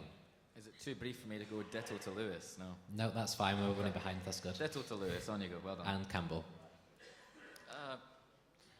Pretty much a ditto to Lewis as well, but I would also like to stress that it's also important that all of the subcommittees understand that we need to pull together considering redev, that we need to use our space to the highest possible efficiency, and that we need to keep the quality of events and so the quality of events in the union as high as possible, even with the disadvantages that redev may bring in the short term. Okay, we've got a question on Twitter for the DOES candidate, so if the next question from the floor could be for the DoSDA, that would be very helpful. The question for the DOES candidates is, do you have any new ideas for new events like Rewind or Bubble Bath to try out next year to keep things fresh? We will go Toller, Campbell, Lewis, Leon. In terms of new events, I want to bring it back to Music is Love. Now, I said that I want to collaborate with them, sort of bringing new acts from outside of St Andrews. But more than that, we see a lot of performances from within St Andrews by mermaids, performing arts, that kind of thing. But not that much of sort of live music being celebrated by students who actually are, you know, musicians themselves. Music is Love does more than just bringing acts from the outside like Mungo's Hi-Fi. Obviously, we have sort of concerts like orchestral sort of music, but I feel like there's not enough emphasis on musicians in St Andrews performing. They don't get enough exposure. I want to sort of bring in more live music by the students of St Andrews to sort of venue 1, venue 2, sort of the main bar, that kind of thing. Campbell. I feel like I would go to the relevant conveners and officers to see what they wanted to do, because whilst the DOES is sorry, lost my train of thought there for a second. I think that it's very important that the DOES makes. Sorry about this. I feel like we should let the conveners do what they want to do to a decent degree. We need to hear the ideas that they have, because they know more about their areas of expertise than I do. As for new events, I'd really like to refine the ones that we have before creating new ones. I really think that we have some good. I really think that we can improve the bop, improve Rewind, and I think that we can do. I think that that's kind of more important than branching out into new areas, particularly since there's likely going to be a massive shake-up once the new venues come in anyway. So, is one year really going to make that much of a difference? Okay, Lewis? Yeah, I mean, I'd like to cooperate with societies. As I say, I think collaboration is really very important. Listen to student ideas. But I would also, I'd like to see a bit more live music by students themselves with their own gigs, but also maybe supporting some of the larger acts that we bring in. I think that would be really cool. I think also working with the AU, with sports clubs, is really important. Doing more in the new union spaces, and this is one of the things I'm quite keen to emphasize, is that we'll be able to have multiple different spaces for multiple different things next year. So we can potentially have after parties of, games that have just happened on the Saturday or the Wednesday at the same time as doing other things in the union, so that both sports societies and other societies can have mutually beneficial, amazing evenings at the same time. Leon. Okay, well, first of all, thanks to the Twitter question for mentioning a show that I actually came up with as a new show. Obviously, I definitely agree with what Tola is saying about new music. Being a live musician, it's very important to me to get in live musicians in St Andrews and showcase the talent we have, so I'd love to do more of that. I'd also, with one of the things, I'm running on variety of events, so I'd quite like to see things like, say, karaoke up in Venue 2, which will be open obviously to everyone. Maybe it's a fortnightly thing rather than a weekly thing, see how it takes off. A few other things here and there, like I think obviously what Campbell was trying to say was, as a DOES, you're more of a facilitator than maybe a creative person in some ways. You're there to, when someone wants to come up to you and come up with an idea, then you should be able to be there and go, fantastic, let's do that. A bit like Dan and yourself has been, and Jules was for me when I came up with my ideas. I would like to be able to see more people do what I did and come up with their ideas themselves as well. That'd be good. Excellent. Do we have any questions for the DoSDA? I think it's Kyle. Really fast. Okay, you mentioned, you've said a lot about student activities, and you mentioned the employability conference before. I just thought you should have a chance to mention what you were planning on doing with development in your next year, because you've said a lot about the activity side of your role. So what are you planning with the development side? So, having spoken to Kelsey and kind of stealing this from her, because I kind of just agree, I think student development does come in conjunction with a strong activities program. So in that way, I do think that's important. But K-Pod is kind of, I mean, it's still new, it's still in its infancy. It was only kind of brought in about, like as it is now, about 3 years ago. It didn't exist as it is in my first year. So it's still starting out, and K-Pod are really keen to actually work with us to make it what it could be, to get its potential. They know their weaknesses and they know they've got more to do, and I really want to collaborate with them, like to market themselves better, because they've got a lot of really interesting stuff going on that they're just not managing to tell people about, and they're getting like a really disappointing turnout to some of their things. Obviously, as I mentioned, the societies training, it has been unsuccessful with K-Pod in the past, but I would like to kind of trial what their plans are for specific roles in societies and subcommittees. So, like, they want to run specific sessions for, committees members. So, the secretary, everyone would go to that. Obviously, I would need to run it through to see if it would actually be feasible and work. Otherwise, it's just a huge waste of time. But either way, societies training is important for development. And the employability conference, which I already mentioned, I think is a really key, strong event. Okay, we have time for a question for each position. So another question for DoSDA. Courtney. Oh, go on, we'll do that instead.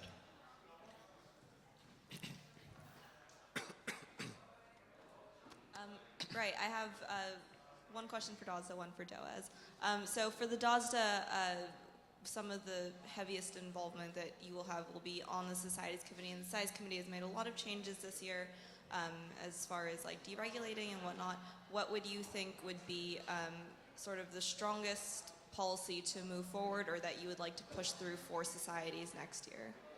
So I came to one of your meetings, as you know, and that was kind of my first active insight into the Societies Committee, and you guys are incredibly busy. I don't know if it's, I mean, obviously you've done a huge revamp and it's, I think, running much more efficiently than it is, I hope. There seems to be a lot of projects that get started and then abandoned very quickly, or, they never get pushed through. I'd like to work with you guys on that. You're the ones that have, you've done the time there, and I would want to talk to you about, a way that you think we can kind of work out, these projects to stop them getting abandoned just after they've made their effort to kind of do it and push them through further. That would be my main thing that I'd like to work on with Societies Committee. And for the DOES candidates, a major part of your role is sort of the commercial side. I think you've all very much proved that you have a lot of experience in events and putting things on, and events will happen whoever ends up in the role. But as far as the commercial side is concerned, that's really what funds our student activities, and coming from the Societies Committee, that money that you make is absolutely essential. So my question for you guys is, what do you think is the biggest weakness or threat that the commercial side of the association faces, and what opportunities do you see in sort of making sure that we have that consistency for the future of our student activities? Okay, if we can try and keep them fairly snappy and go. Leon, Campbell, Lewis, Toller. The biggest threat, as far as I see it, is a lack of publicity, is what we're hitting at, really, at the moment. Talking to, well, obviously, seeing what events we put on and seeing how good they are, and yet we are unable to fill out and unable to sell out our tickets is basically just due to the word not getting out enough. Obviously, I think we need to be putting more out there on Facebook, social media. I believe that it's very hard, though, to advertise in this town. It's been hard this semester for Dan, just simply because it's a building site, really. But I think in the future, when it's starting to look a bit prettier, when we've got the main bar and such, it'll be much easier to draw people in, as well as if we've got an increased level of publicity. Working with the PR and design team, that'd be fantastic. That would hopefully increase it. Yeah, I'm starting to sound like a broken record here, but I agree with Leon. We really need to improve our advertising. We need to get our events out there to get people back in, because if an event isn't well attended, it tends to feel like a worse event for the customer. If they feel like it wasn't that good, they aren't going to come back. We need to keep the momentum we need to make sure that we have a good Freshers Week and then keep the momentum from that all the way through, because I think that was a massive issue this year. We really hit a stumbling block in early semester 1 and we just really never recovered. With that, I want to really advertise all of our events as strong as possible. I want to get out there on social media, make sure that we can get poster space back, because I think that's been a really big problem. Currently, the only billboards that we have are the ones that are already inside the Union building. I think that we can really look to getting our we can really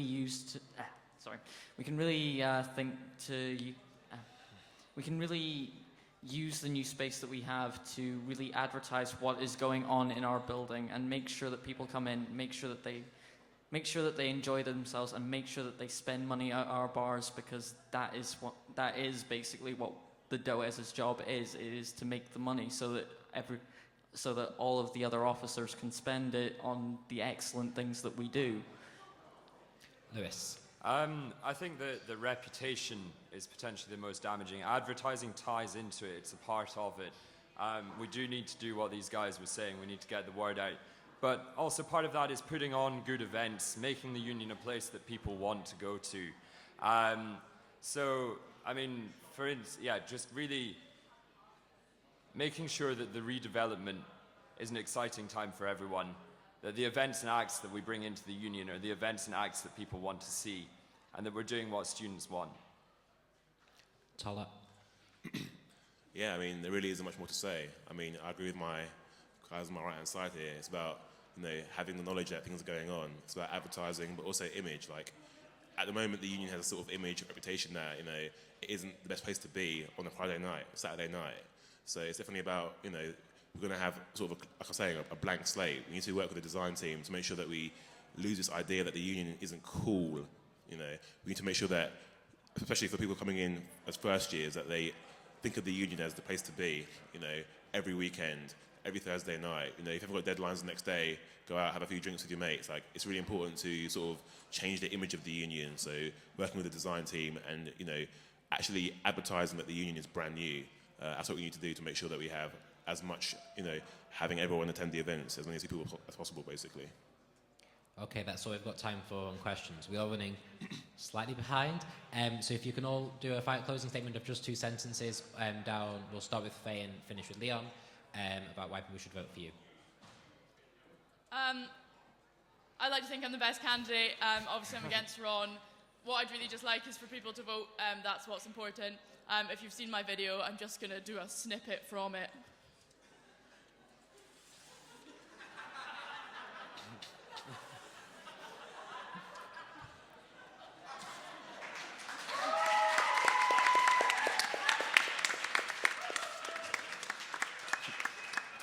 Toller. That was nice, Faye. That was nice.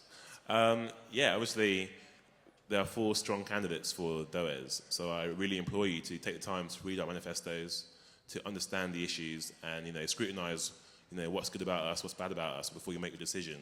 Obviously, you guys hold all the power. Without you, these elections wouldn't happen. So I encourage you to vote. Tell your friends to vote. That's the most important thing, that everyone votes. I thank you again for coming out, and yeah, just hope that you take the time to, read our manifestos. That's what I have to say. Thank you. Lewis. I haven't brought a hammer, so sadly I can't do a snippet of my video, if any of you've seen it. If you haven't, please do.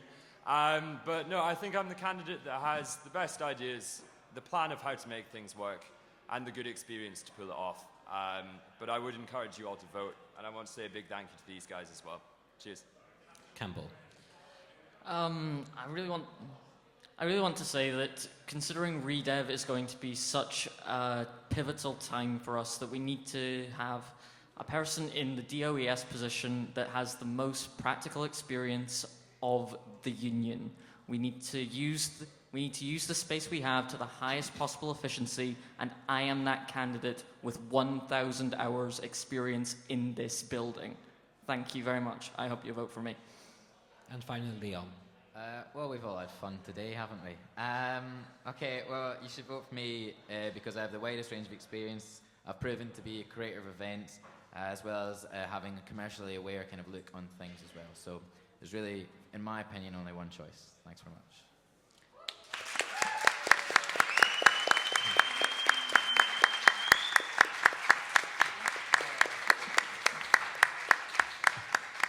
That was 2 races in a row, so we'll go to a quick 5-minute break, and then we'll start again at 10:02 with the AU presidents. Yeah.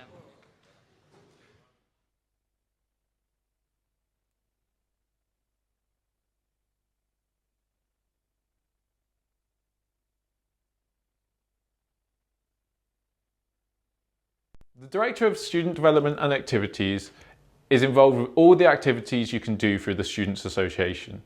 They sit on the Societies Committee and organise the Freshers and Refreshers Fair, and also association projects like the On the Rocks Festival and Class Gift. They oversee a lot of subcommittees like Charities, Mermaids and the Volunteering Service. And finally, they work a lot with the Career Centre on student development and organise the Student Services Council's guidance and training. The Director of Student Development and Activities is here to support our societies, subcommittees, and association projects. The fastest time is spent seeking resources to support our endlessly ambitious students in everything that they want to do. You spend time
the sabbatical positions are like our exec.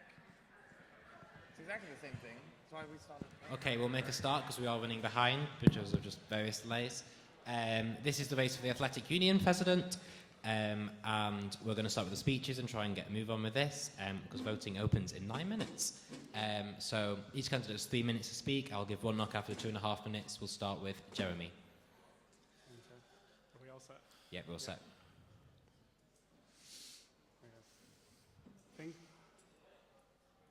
Guys, thank you all for coming, and if you were here earlier, thank you for staying around.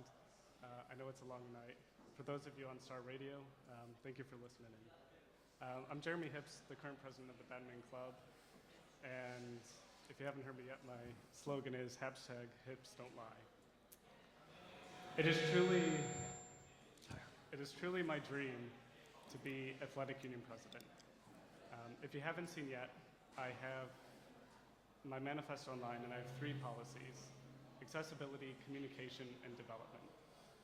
Accessibility, I don't want to just be in an office waiting for clubs to come up to me. I really want to reach out to clubs, whether it's at training sessions, committee meetings, or anything, to really reach out to them and start learning about their issues. Communication, each year the Athletic Union comes out with new policies, and I want members of committees, whether old or new, to really understand these policies in a way. Recently, we had a new transport policy come out that required working with a new form. And I think it would be a good idea for a forum like this to not only send an email out to clubs, but to also maybe make a YouTube video or something with someone walking through the form so people really understand how to fill it out. For development, I want to help clubs work on what they want to develop, and I also want to help the clubs that use the Sports Center to adapt to the new facilities that are coming in the coming years. The truth about this week is it's been a very tough week, but a very welcome challenge. I've emailed almost every athletic club. 31 have replied. So far, I've met with 20, and I have 9 to go in the week, but I still hope more clubs reply to me and we can still get a chance to have these meetings. During these meetings, I haven't just given a spiel to them, but I've sat down with them and started asking them what issues do they face, what problems. Is that okay? Oh, thank you. It's cool. During these meetings, was that too loud? Is that good? Good, okay. During these meetings, I've sat down with clubs and I've asked them what issues they're facing, specifically with the AU, and what issues they're facing on what they want to develop. For example, one of the clubs I met with was ice skating. They're a very small club, only about 20 people, and they struggle with getting numbers to attend every Wednesday because their session is across the river in Dundee. And something I thought to help them and to collaborate with the Students Association would be to host, like a bot night or something, an event in Dundee where people from the Students Association could go out ice skating and then afterwards head to Liquid or come back to St. Andrews and have a good night out. This way, students benefit from an event they usually wouldn't have, and the club benefits by being more publicly known and having people be introduced to them. It's through meetings like these that I really want to help clubs to understand them and to really help them develop. As I said in the beginning, it's my dream to be Athletic Union president, and I really want to help clubs develop where they want to go, because I think through doing this, we really help increase the experience of sport at St. Andrews. Thank you. Next we have Kathy.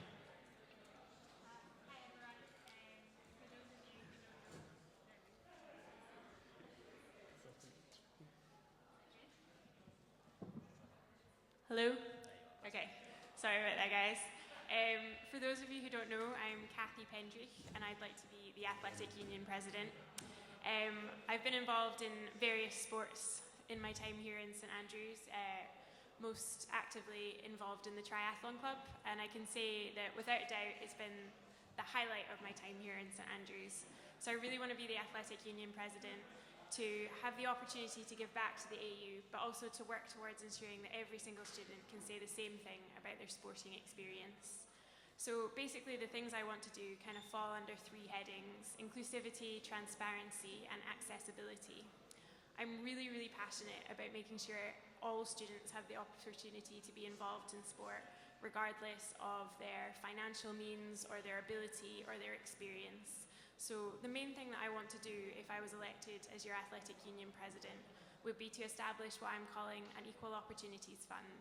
Basically, I want to ring fence some funding that students can apply for if they need some financial support in taking part in sport. So at the moment, the AU is brilliant in funding certain aspects of sport like BUCS and SSS. But for a lot of students, that's irrelevant. They don't get involved in these sort of things, as great as they are. So I want to have this fund available to support students with things that aren't currently funded. So if they can't afford a piece of kit, afford to go on a trip or a training camp, or even just a little bit of help with their gym membership, I want this fund to be available to students who might otherwise struggle to be involved in sport. So that's my main policy in terms of inclusivity. I also want to make the AU as transparent as possible. At the moment, I feel like the AU is a little bit complicated for clubs to understand. They don't always really comprehend why budget was allocated where it was or to the degree that it was. And I think that clubs would be a lot more content with the allocation that they were given if they understood the reasoning behind it. So I just want to work towards making it that bit more transparent. Lastly, I want to make the AU accessible. Everyone should know who their athletic union president is.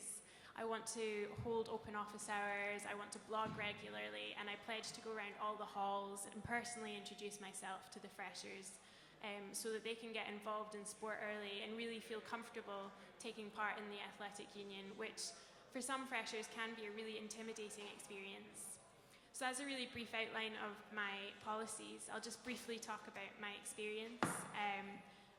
As I mentioned before, I've been on the Triathlon Club Committee. I've been the development officer this year, which has involved representing the Triathlon Club to external bodies. I affiliated the club this year with our national governing body. I've also been in charge of organising the first ever St Andrews University Triathlon. So I've got experience organising a large scale event, working with the development office. I've been working with local community members as well, so I've got really good town and gown relations. I've also been working with Fife Council, and I'm leading a large team of marshals. So yeah, I think I've got a lot of relevant experience, and I think I need to wrap up there. Thanks, guys. Next up we have Sarah. Hi guys, I'm Sarah Thompson. I'm currently the president of the Women's Rugby Club. And I've been on the committee there for the past 2 years, really involved in the club for the past 4. Our club's grown phenomenally in the past couple of years, going from a club which nearly folded due to lack of members to a club that's doing really successfully. So I have a good insight into the problems faced by smaller clubs and ways that they need support, as well as life in a slightly larger club. So I feel that puts me in a good place to be able to empathise with all clubs in the Athletic Union. I've also worked really closely with the Athletic Union Department of Sports and Exercise and the Development Office this year to set up a volunteer opportunity in South Africa. So we've set up a link with Stellenbosch University, and we're going out there with 3 sports clubs in June to work with local people promoting development through sport. It's a fantastic opportunity that we've been able to set up, something that the AU's been trying to do for a few years to establish that link. And hopefully it's something that will continue to run and we can continue to get all sports involved in. This has given me a really good understanding of how things work, policies, who to talk to about opening up opportunities for all sports. So I feel I'm very well placed to step into the role. I already have the working relationship set up, so the adjustment time, I'd be able to just sort of head into it straight away. In terms of I'm kind of putting alumni, I know every club is completely different, and I think it's important that alumni is used, and like you say, there are completely different demographics, so it's not just a case of having alumni for specifically funding, or it can be for knowledge and sort of experience. You know, every club has people who founded it, so every club will have people who've faced similar issues, and that can be used as well. We've done something in women's rugby recently where we've been looking into our alumni policy. And it's been really interesting to find out that it was sort of set up and folded, and we've managed to contact people who've resurrected it, which has been really helpful given the problems that we've had recently. So I think the individual policies, you can't apply a one-size-fits-all policy to the AU because the clubs are all so different. So I think by working with clubs to kind of figure out what they need and how they can best engage with their alumni is probably the best way forward, and that's what I would do. Okay, Kathy? Yeah, it's a great question. I think that individual clubs maintaining individual relations with their own alumni is great, and I really want to encourage and support that because I think that's a really important thing, to have those links with current students and former students from that club. But I don't think that we can completely individualize our alumni relations because, as you say, some clubs just don't have the demographic of alumni or the numbers to have that kind of support. That's why I kind of want to present my Equal Opportunities Fund that I mentioned before as a project that we can present to all alumni that they can give to and support in a way that can benefit the entire athletic union so that the smaller clubs can benefit as well and not just the big clubs with the big wealthy alumni groups. So yeah, I'd like to present that to alumni as a way that they can benefit the entire athletic union. Jeremy? I think additionally with alumni, as we hear, individual clubs have their own relationship with individual groups of alumni. In regards to demographics, the bigger the club you are, the more alumni you have. Even if alumni are giving small amounts, these small contributions can still add up and make a big difference to a club. I also think in terms of the future, even if you send an alumni database now, it's not just these alumni who you're going to approach. This year, we have a lot of really dedicated badminton club members who have spent a lot of time in the badminton club, and I think, even if we can't go in such depth with our current alumni, what we can do is start fostering these relationships now with our alumni, start getting them invested and reaching out to them for even small amounts. So small amounts over a large period of time still can make a big change to a sports club. Andrew? Thanks for the question. Just wanted to clear up what I meant by my blanket policy for alumni relations for the AU. That is just the database that all clubs can access, which is there to aid individual club relations, because each club will approach their alumni differently. Obviously, what you're saying about different clubs not having the depth of an alumni database as some of the others is absolutely right. And I don't think that the policy I want to establish is simply for individual club development based on their alumni relations. That's certainly a main part of it, because that will help the clubs themselves. But like the redevelopment of the sports centre at the moment, part of that funding has come from alumni, large parts, and it's benefiting all the clubs. And I think the experience I can bring from my alumni relations with the boat club, having raised £35,000 in the last 2 years, is something that I can aid each individual club in the way they approach their alumni. My policy with this database is simply to help them develop their own alumni relations, not just for the individual, but also the database will help us get in contact with all past alumni who were involved in sport at the university. Okay. Any further comments? Can I just ask about the Equal Opportunities Fund? How is that going to be different? There's already the Equipment Fund, Student Activities Fund that clubs can apply for.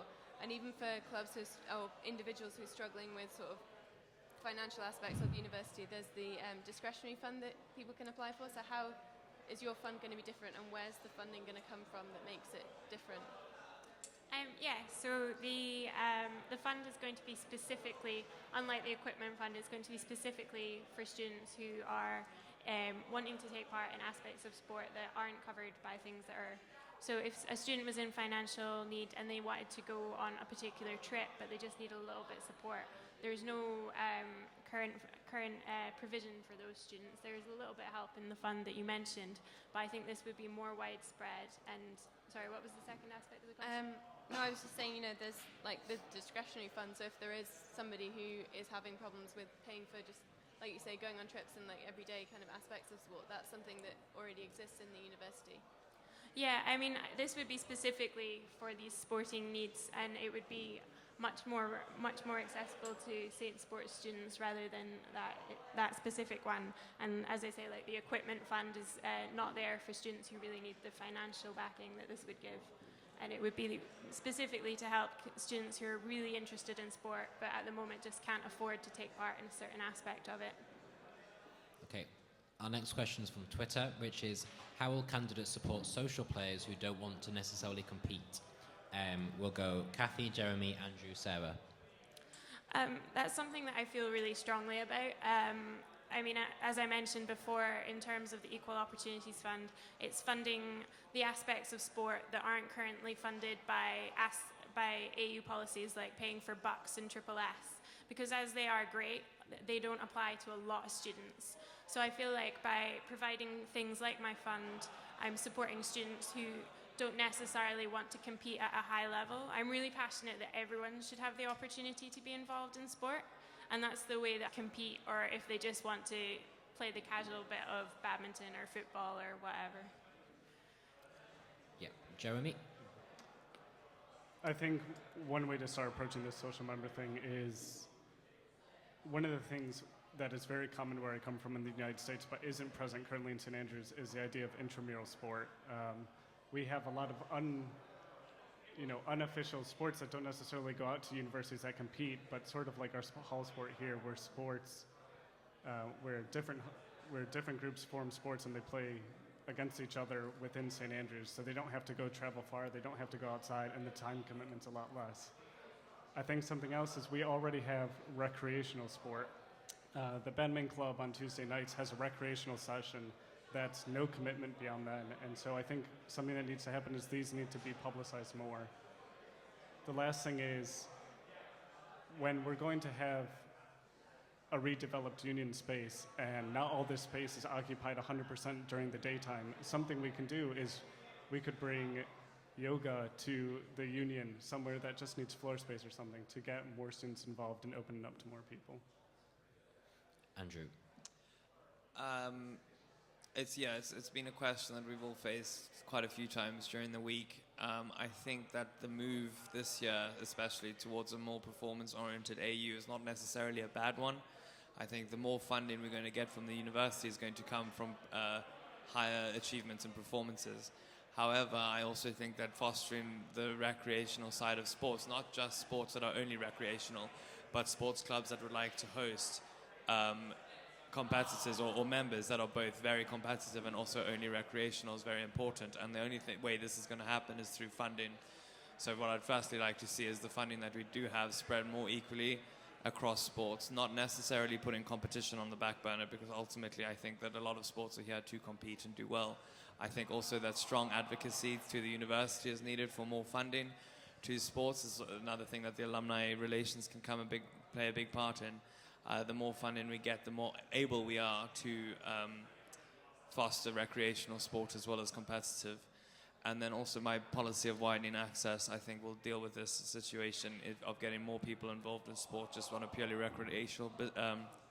recreational basis, bringing the AU into town by hosting similar events that are hosted at the sports center and making them available to students that don't necessarily have a sports membership or don't necessarily have a club membership, will let them see what sports we have on offer and see what kind of the sporting life at St. Andrews is all about. Sarah.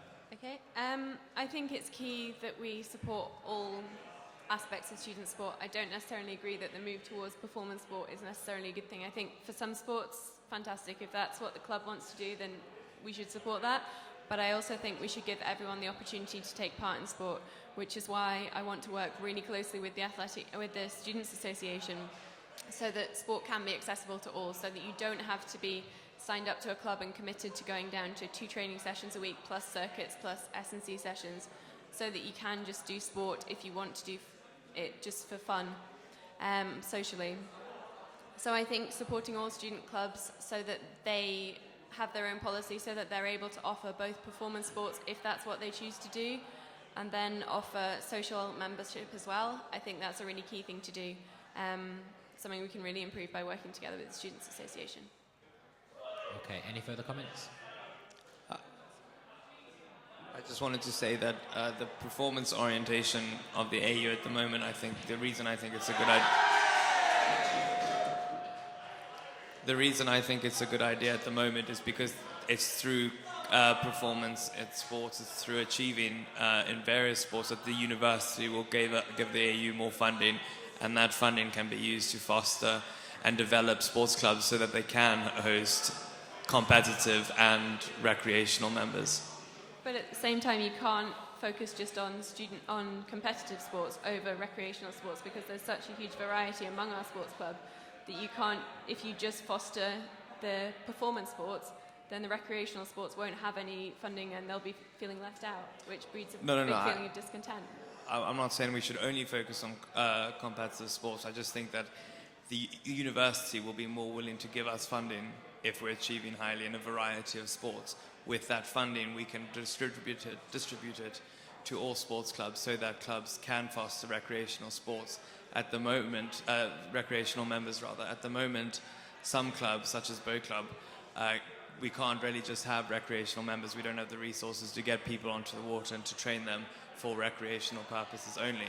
So once we have the funding, we can use it, and I will be using, if we get more funding, I want to use it for development of all sports clubs, regardless of their competitive or recreational membership.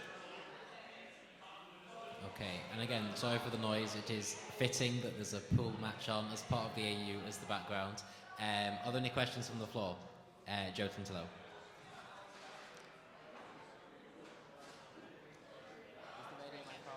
Hello? Okay.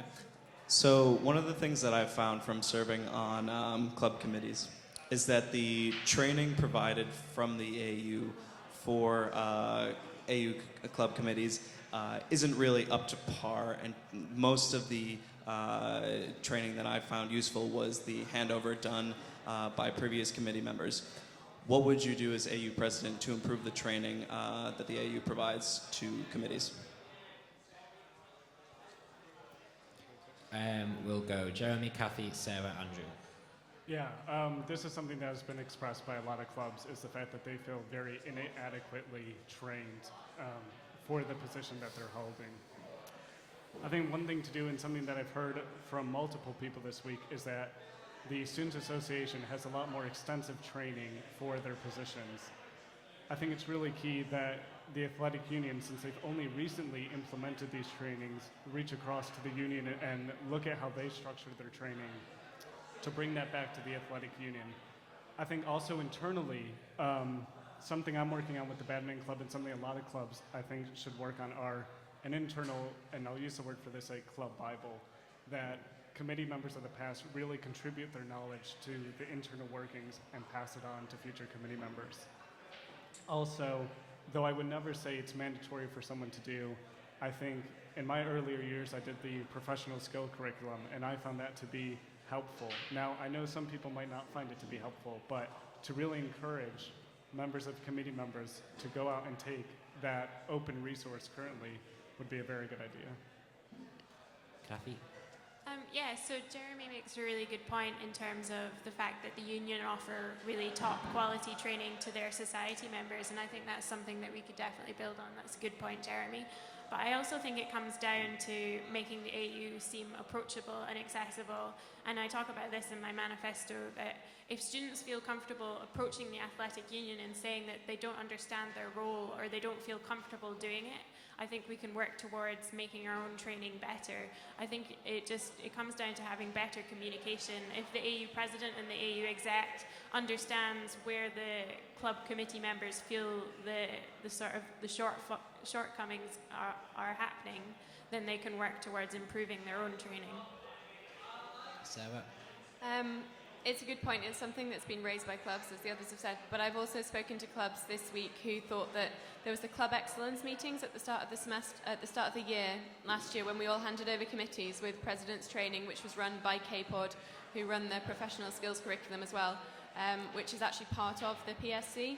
And there were a couple of clubs I met today who actually said that they thought that the training was almost too much, that we were they felt like they were being made to kind of feel foolish because it was stuff that they felt was common sense. So I think we need to establish a common ground. We need to decide what we're doing. But I think working with KPOD is a really good way of doing it, to deliver these training sessions, certainly the committee that I worked with this year was a very young committee, and they all found the K-Pod sessions, the Club Excellence ones, really useful.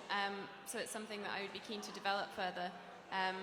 But again, it's opening it up to clubs, it's finding out what they work, and I think how they think things worked. If there are things that need more training, then you can sit down with the AU treasurer and any treasurers who are having problems, or any presidents or anything like that, and open it up that way and monitor it throughout the year. I think this year, having it just at the start of the year, things maybe drop off and things crop up that you could maybe do with a bit of reinforcement. So keeping it going throughout the year would be something that I would work towards.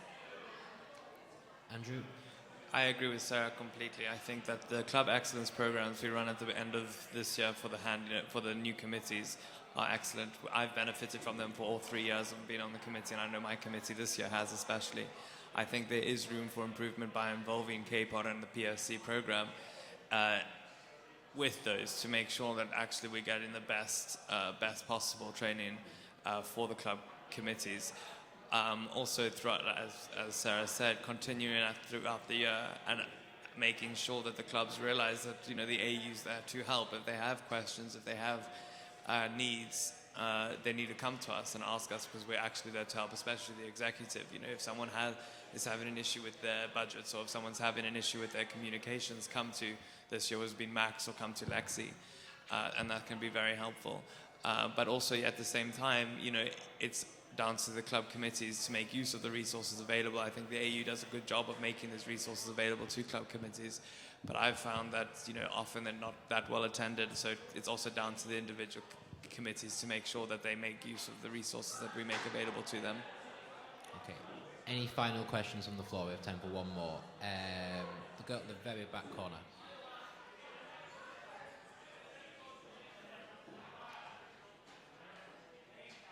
This is a question for Andrew.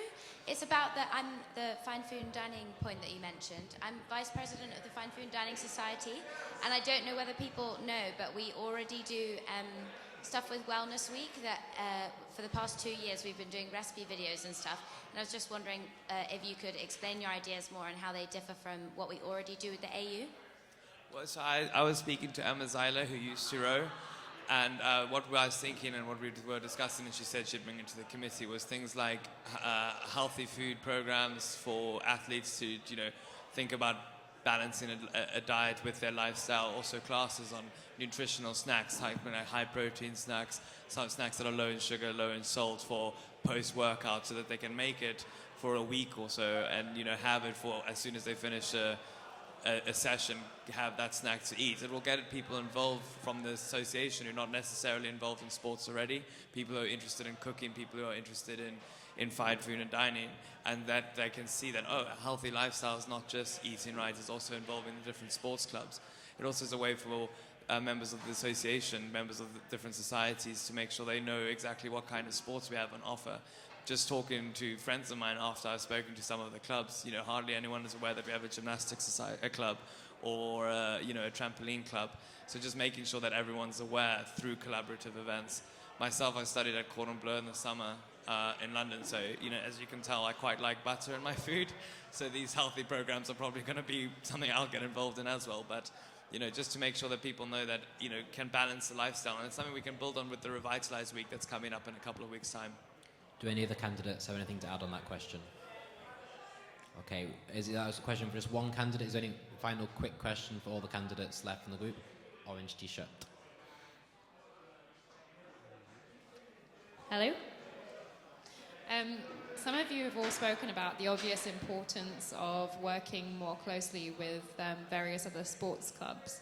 I was just wondering, obviously you're all part of your own individual sports clubs. How are you going to go about developing these relationships more? Do you have existing relationships with them already? Do you have a strategy plan? Or? Okay, we'll go Kathy, Jeremy, Andrew, Sarah. That's a really good question, actually. I think it is important that sports clubs can work together, especially at times where the space to train or the opportunities to train might be limited. So at the moment I've got a really good example in the fact that East Sand swimming pool has been closed, which has had really bad consequences for numerous clubs, swimming club, canoe club, lifesaving, etc. So what we've done in triathlon and swimming club is we've started to share our sessions, because both swimming club and triathlon club swim sessions were cut drastically because of the closure of the pool. So now Friday and Wednesday mornings triathlon swimming clubs swim together so that we all have the opportunities to train 3 or 4 times a week within each club.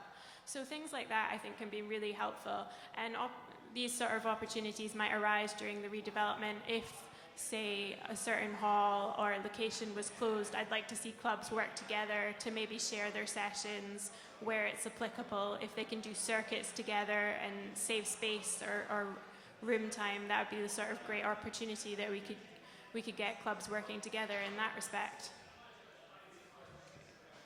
Jeremy? I think a lot of clubs struggle right now. When you're in a big club, there's a lot of people who have taken the AU's driving test and they're able to now drive their members to away events. But there's a lot of clubs who don't have athletic union drivers and so are lacking drivers. So something I'd like to see is a database of people who have passed the athletic union driving test. So if there's a club who doesn't have any drivers who needs to go to an event, that they can, contact one of these drivers who will then be able to drive them to an event. So that's one way to always start cross clubs. Another thing is, since we do have such limited space and limited session times, something that we have done with clubs in the past, and I think we could still do, is when someone's coming up to an important fixture, one club can maybe give up their session time in that week, and when they have a future important fixture later on, that another club can then use that fixture. Something I also talked about with Shinty today is they always talk about fields, and sometimes your field space gets waterlogged and then they're limited on space, and something they thought is that a lot of their drills can be very closely linked to field hockey. So they could also start to do club sessions together where they work on skills and then obviously play separately, because still some of the technique is different, but that's some ways. Andrew? It's a very good question, and it's something that I think all clubs are worried about, especially with the redevelopment coming up. My own experience with collaboration with other clubs is just with the transport. Boat Club and Canoe have very similar transport needs, and so we often have to share the shuttle and share the towing cars, and I think that works well. So I think more communication between similar sports is necessary, like Jeremy mentioned, field space, and using different cars, making use of each other's drivers, like Kathy mentioned using the pools together. I know ice hockey and ice skating could probably, try and collaborate a bit more and get out to Dundee at the same time, cutting the costs of renting the ice time as well as transport costs. So there's a lot of ways in which clubs can collaborate when they're together, and I think it's important to set up a means for them to do so. As the president, if elected, I would want to go and meet the clubs, as much as possible in the beginning of the year to understand exactly where their needs are, what kind of needs are specific to those clubs, because I don't think, as an executive, we can't make a decision to say this club gets X amount of transfer money and this club gets Y if we don't know what their exact needs are. So that's very important, understanding the clubs, and it's something that I will need to work on if I get elected, and we'll start working on it from next week, meeting with clubs, asking them what kind of needs they have, because boat club is a very kind of specific sport and has its very specific needs compared to something like, water polo or netball or something like that. So getting to know the clubs and also collaboration on various things between similar sports. And finally, Sarah. I think I would start building links through the Club Captains Forum. I think if you can get presidents and club captains to start working together on solving problems that they have with their clubs, if they can learn from the shared experience, then that can filter down through clubs and be very useful. You can look at publicity of events. If we can publicise every single event that's going on and a club doesn't have something on, if there's other things for them to do to go down and watch, they can go down and watch the football match that's on, or the hockey match, or the volleyball match, or whatever's going on that day, because I think a big problem we have about supporting all Saint sports clubs is that people don't really know what's going on. You could look at taking teams and smaller teams working together in the fitness suite to be able to use that all together through club captain recommendation or coach recommendations.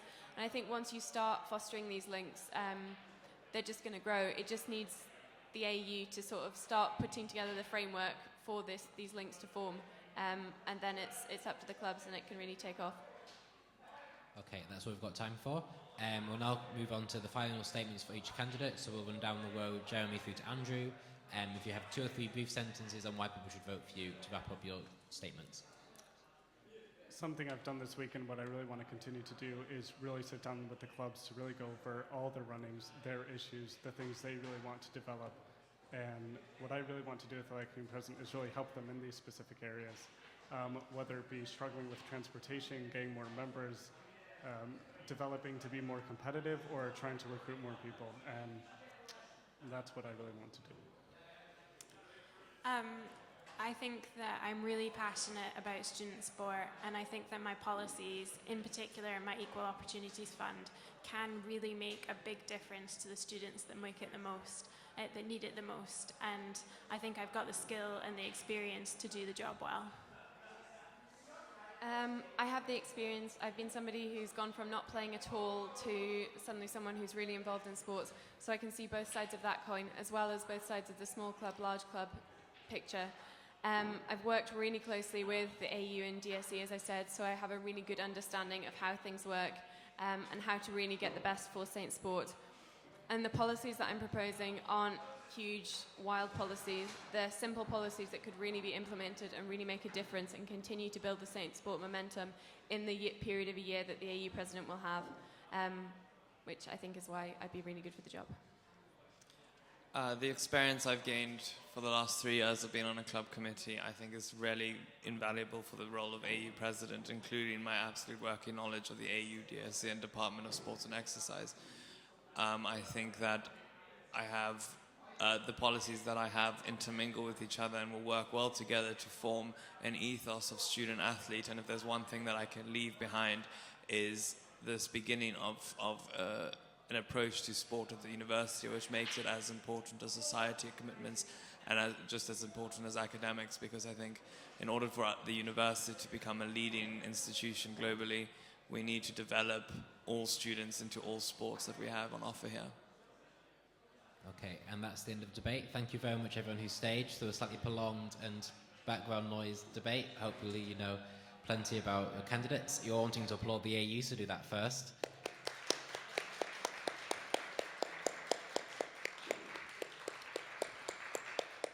And voting is now open, so hopefully you're informed and know how to cast your vote. You can do so online at yourunion.net/vote, and voting closes at 6 p.m. on Friday, and the results will be announced in Venue 1 from 9 p.m. Friday. Thank you very much. So long, farewell, but not goodbye. I know we'll meet again. 'Cause I've seen and we're live at 5, 4, 3, 2. despite the lights. So I'm with Pat Mattison here. Some of the housing stock out there is an absolute disgrace. The greatest strength I bring to the role is a lack of a learning curve. All my friends will tell you that I'm really lazy. I barely do any sport. The union can still function without its main venue space, and I think I'm the best person to do that.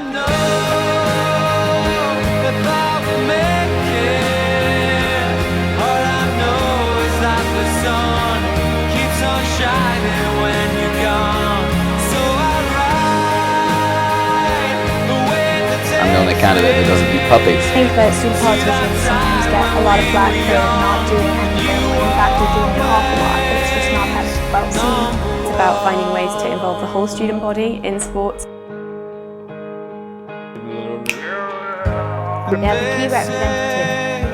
Oh. It's too late to write your name across the sky.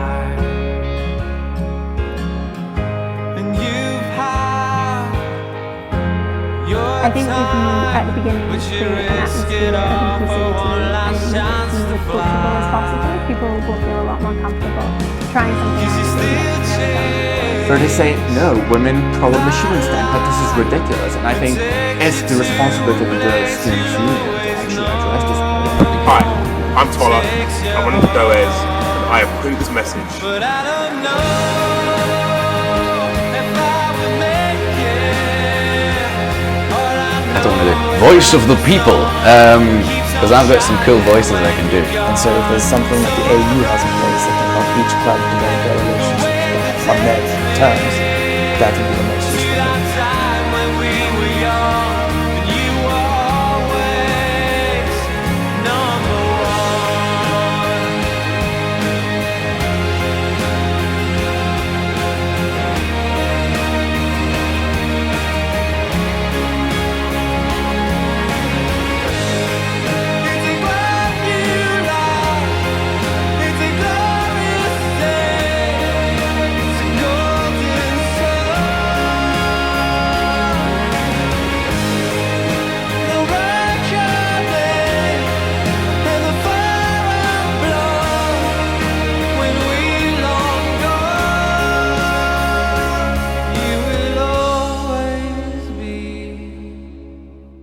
Number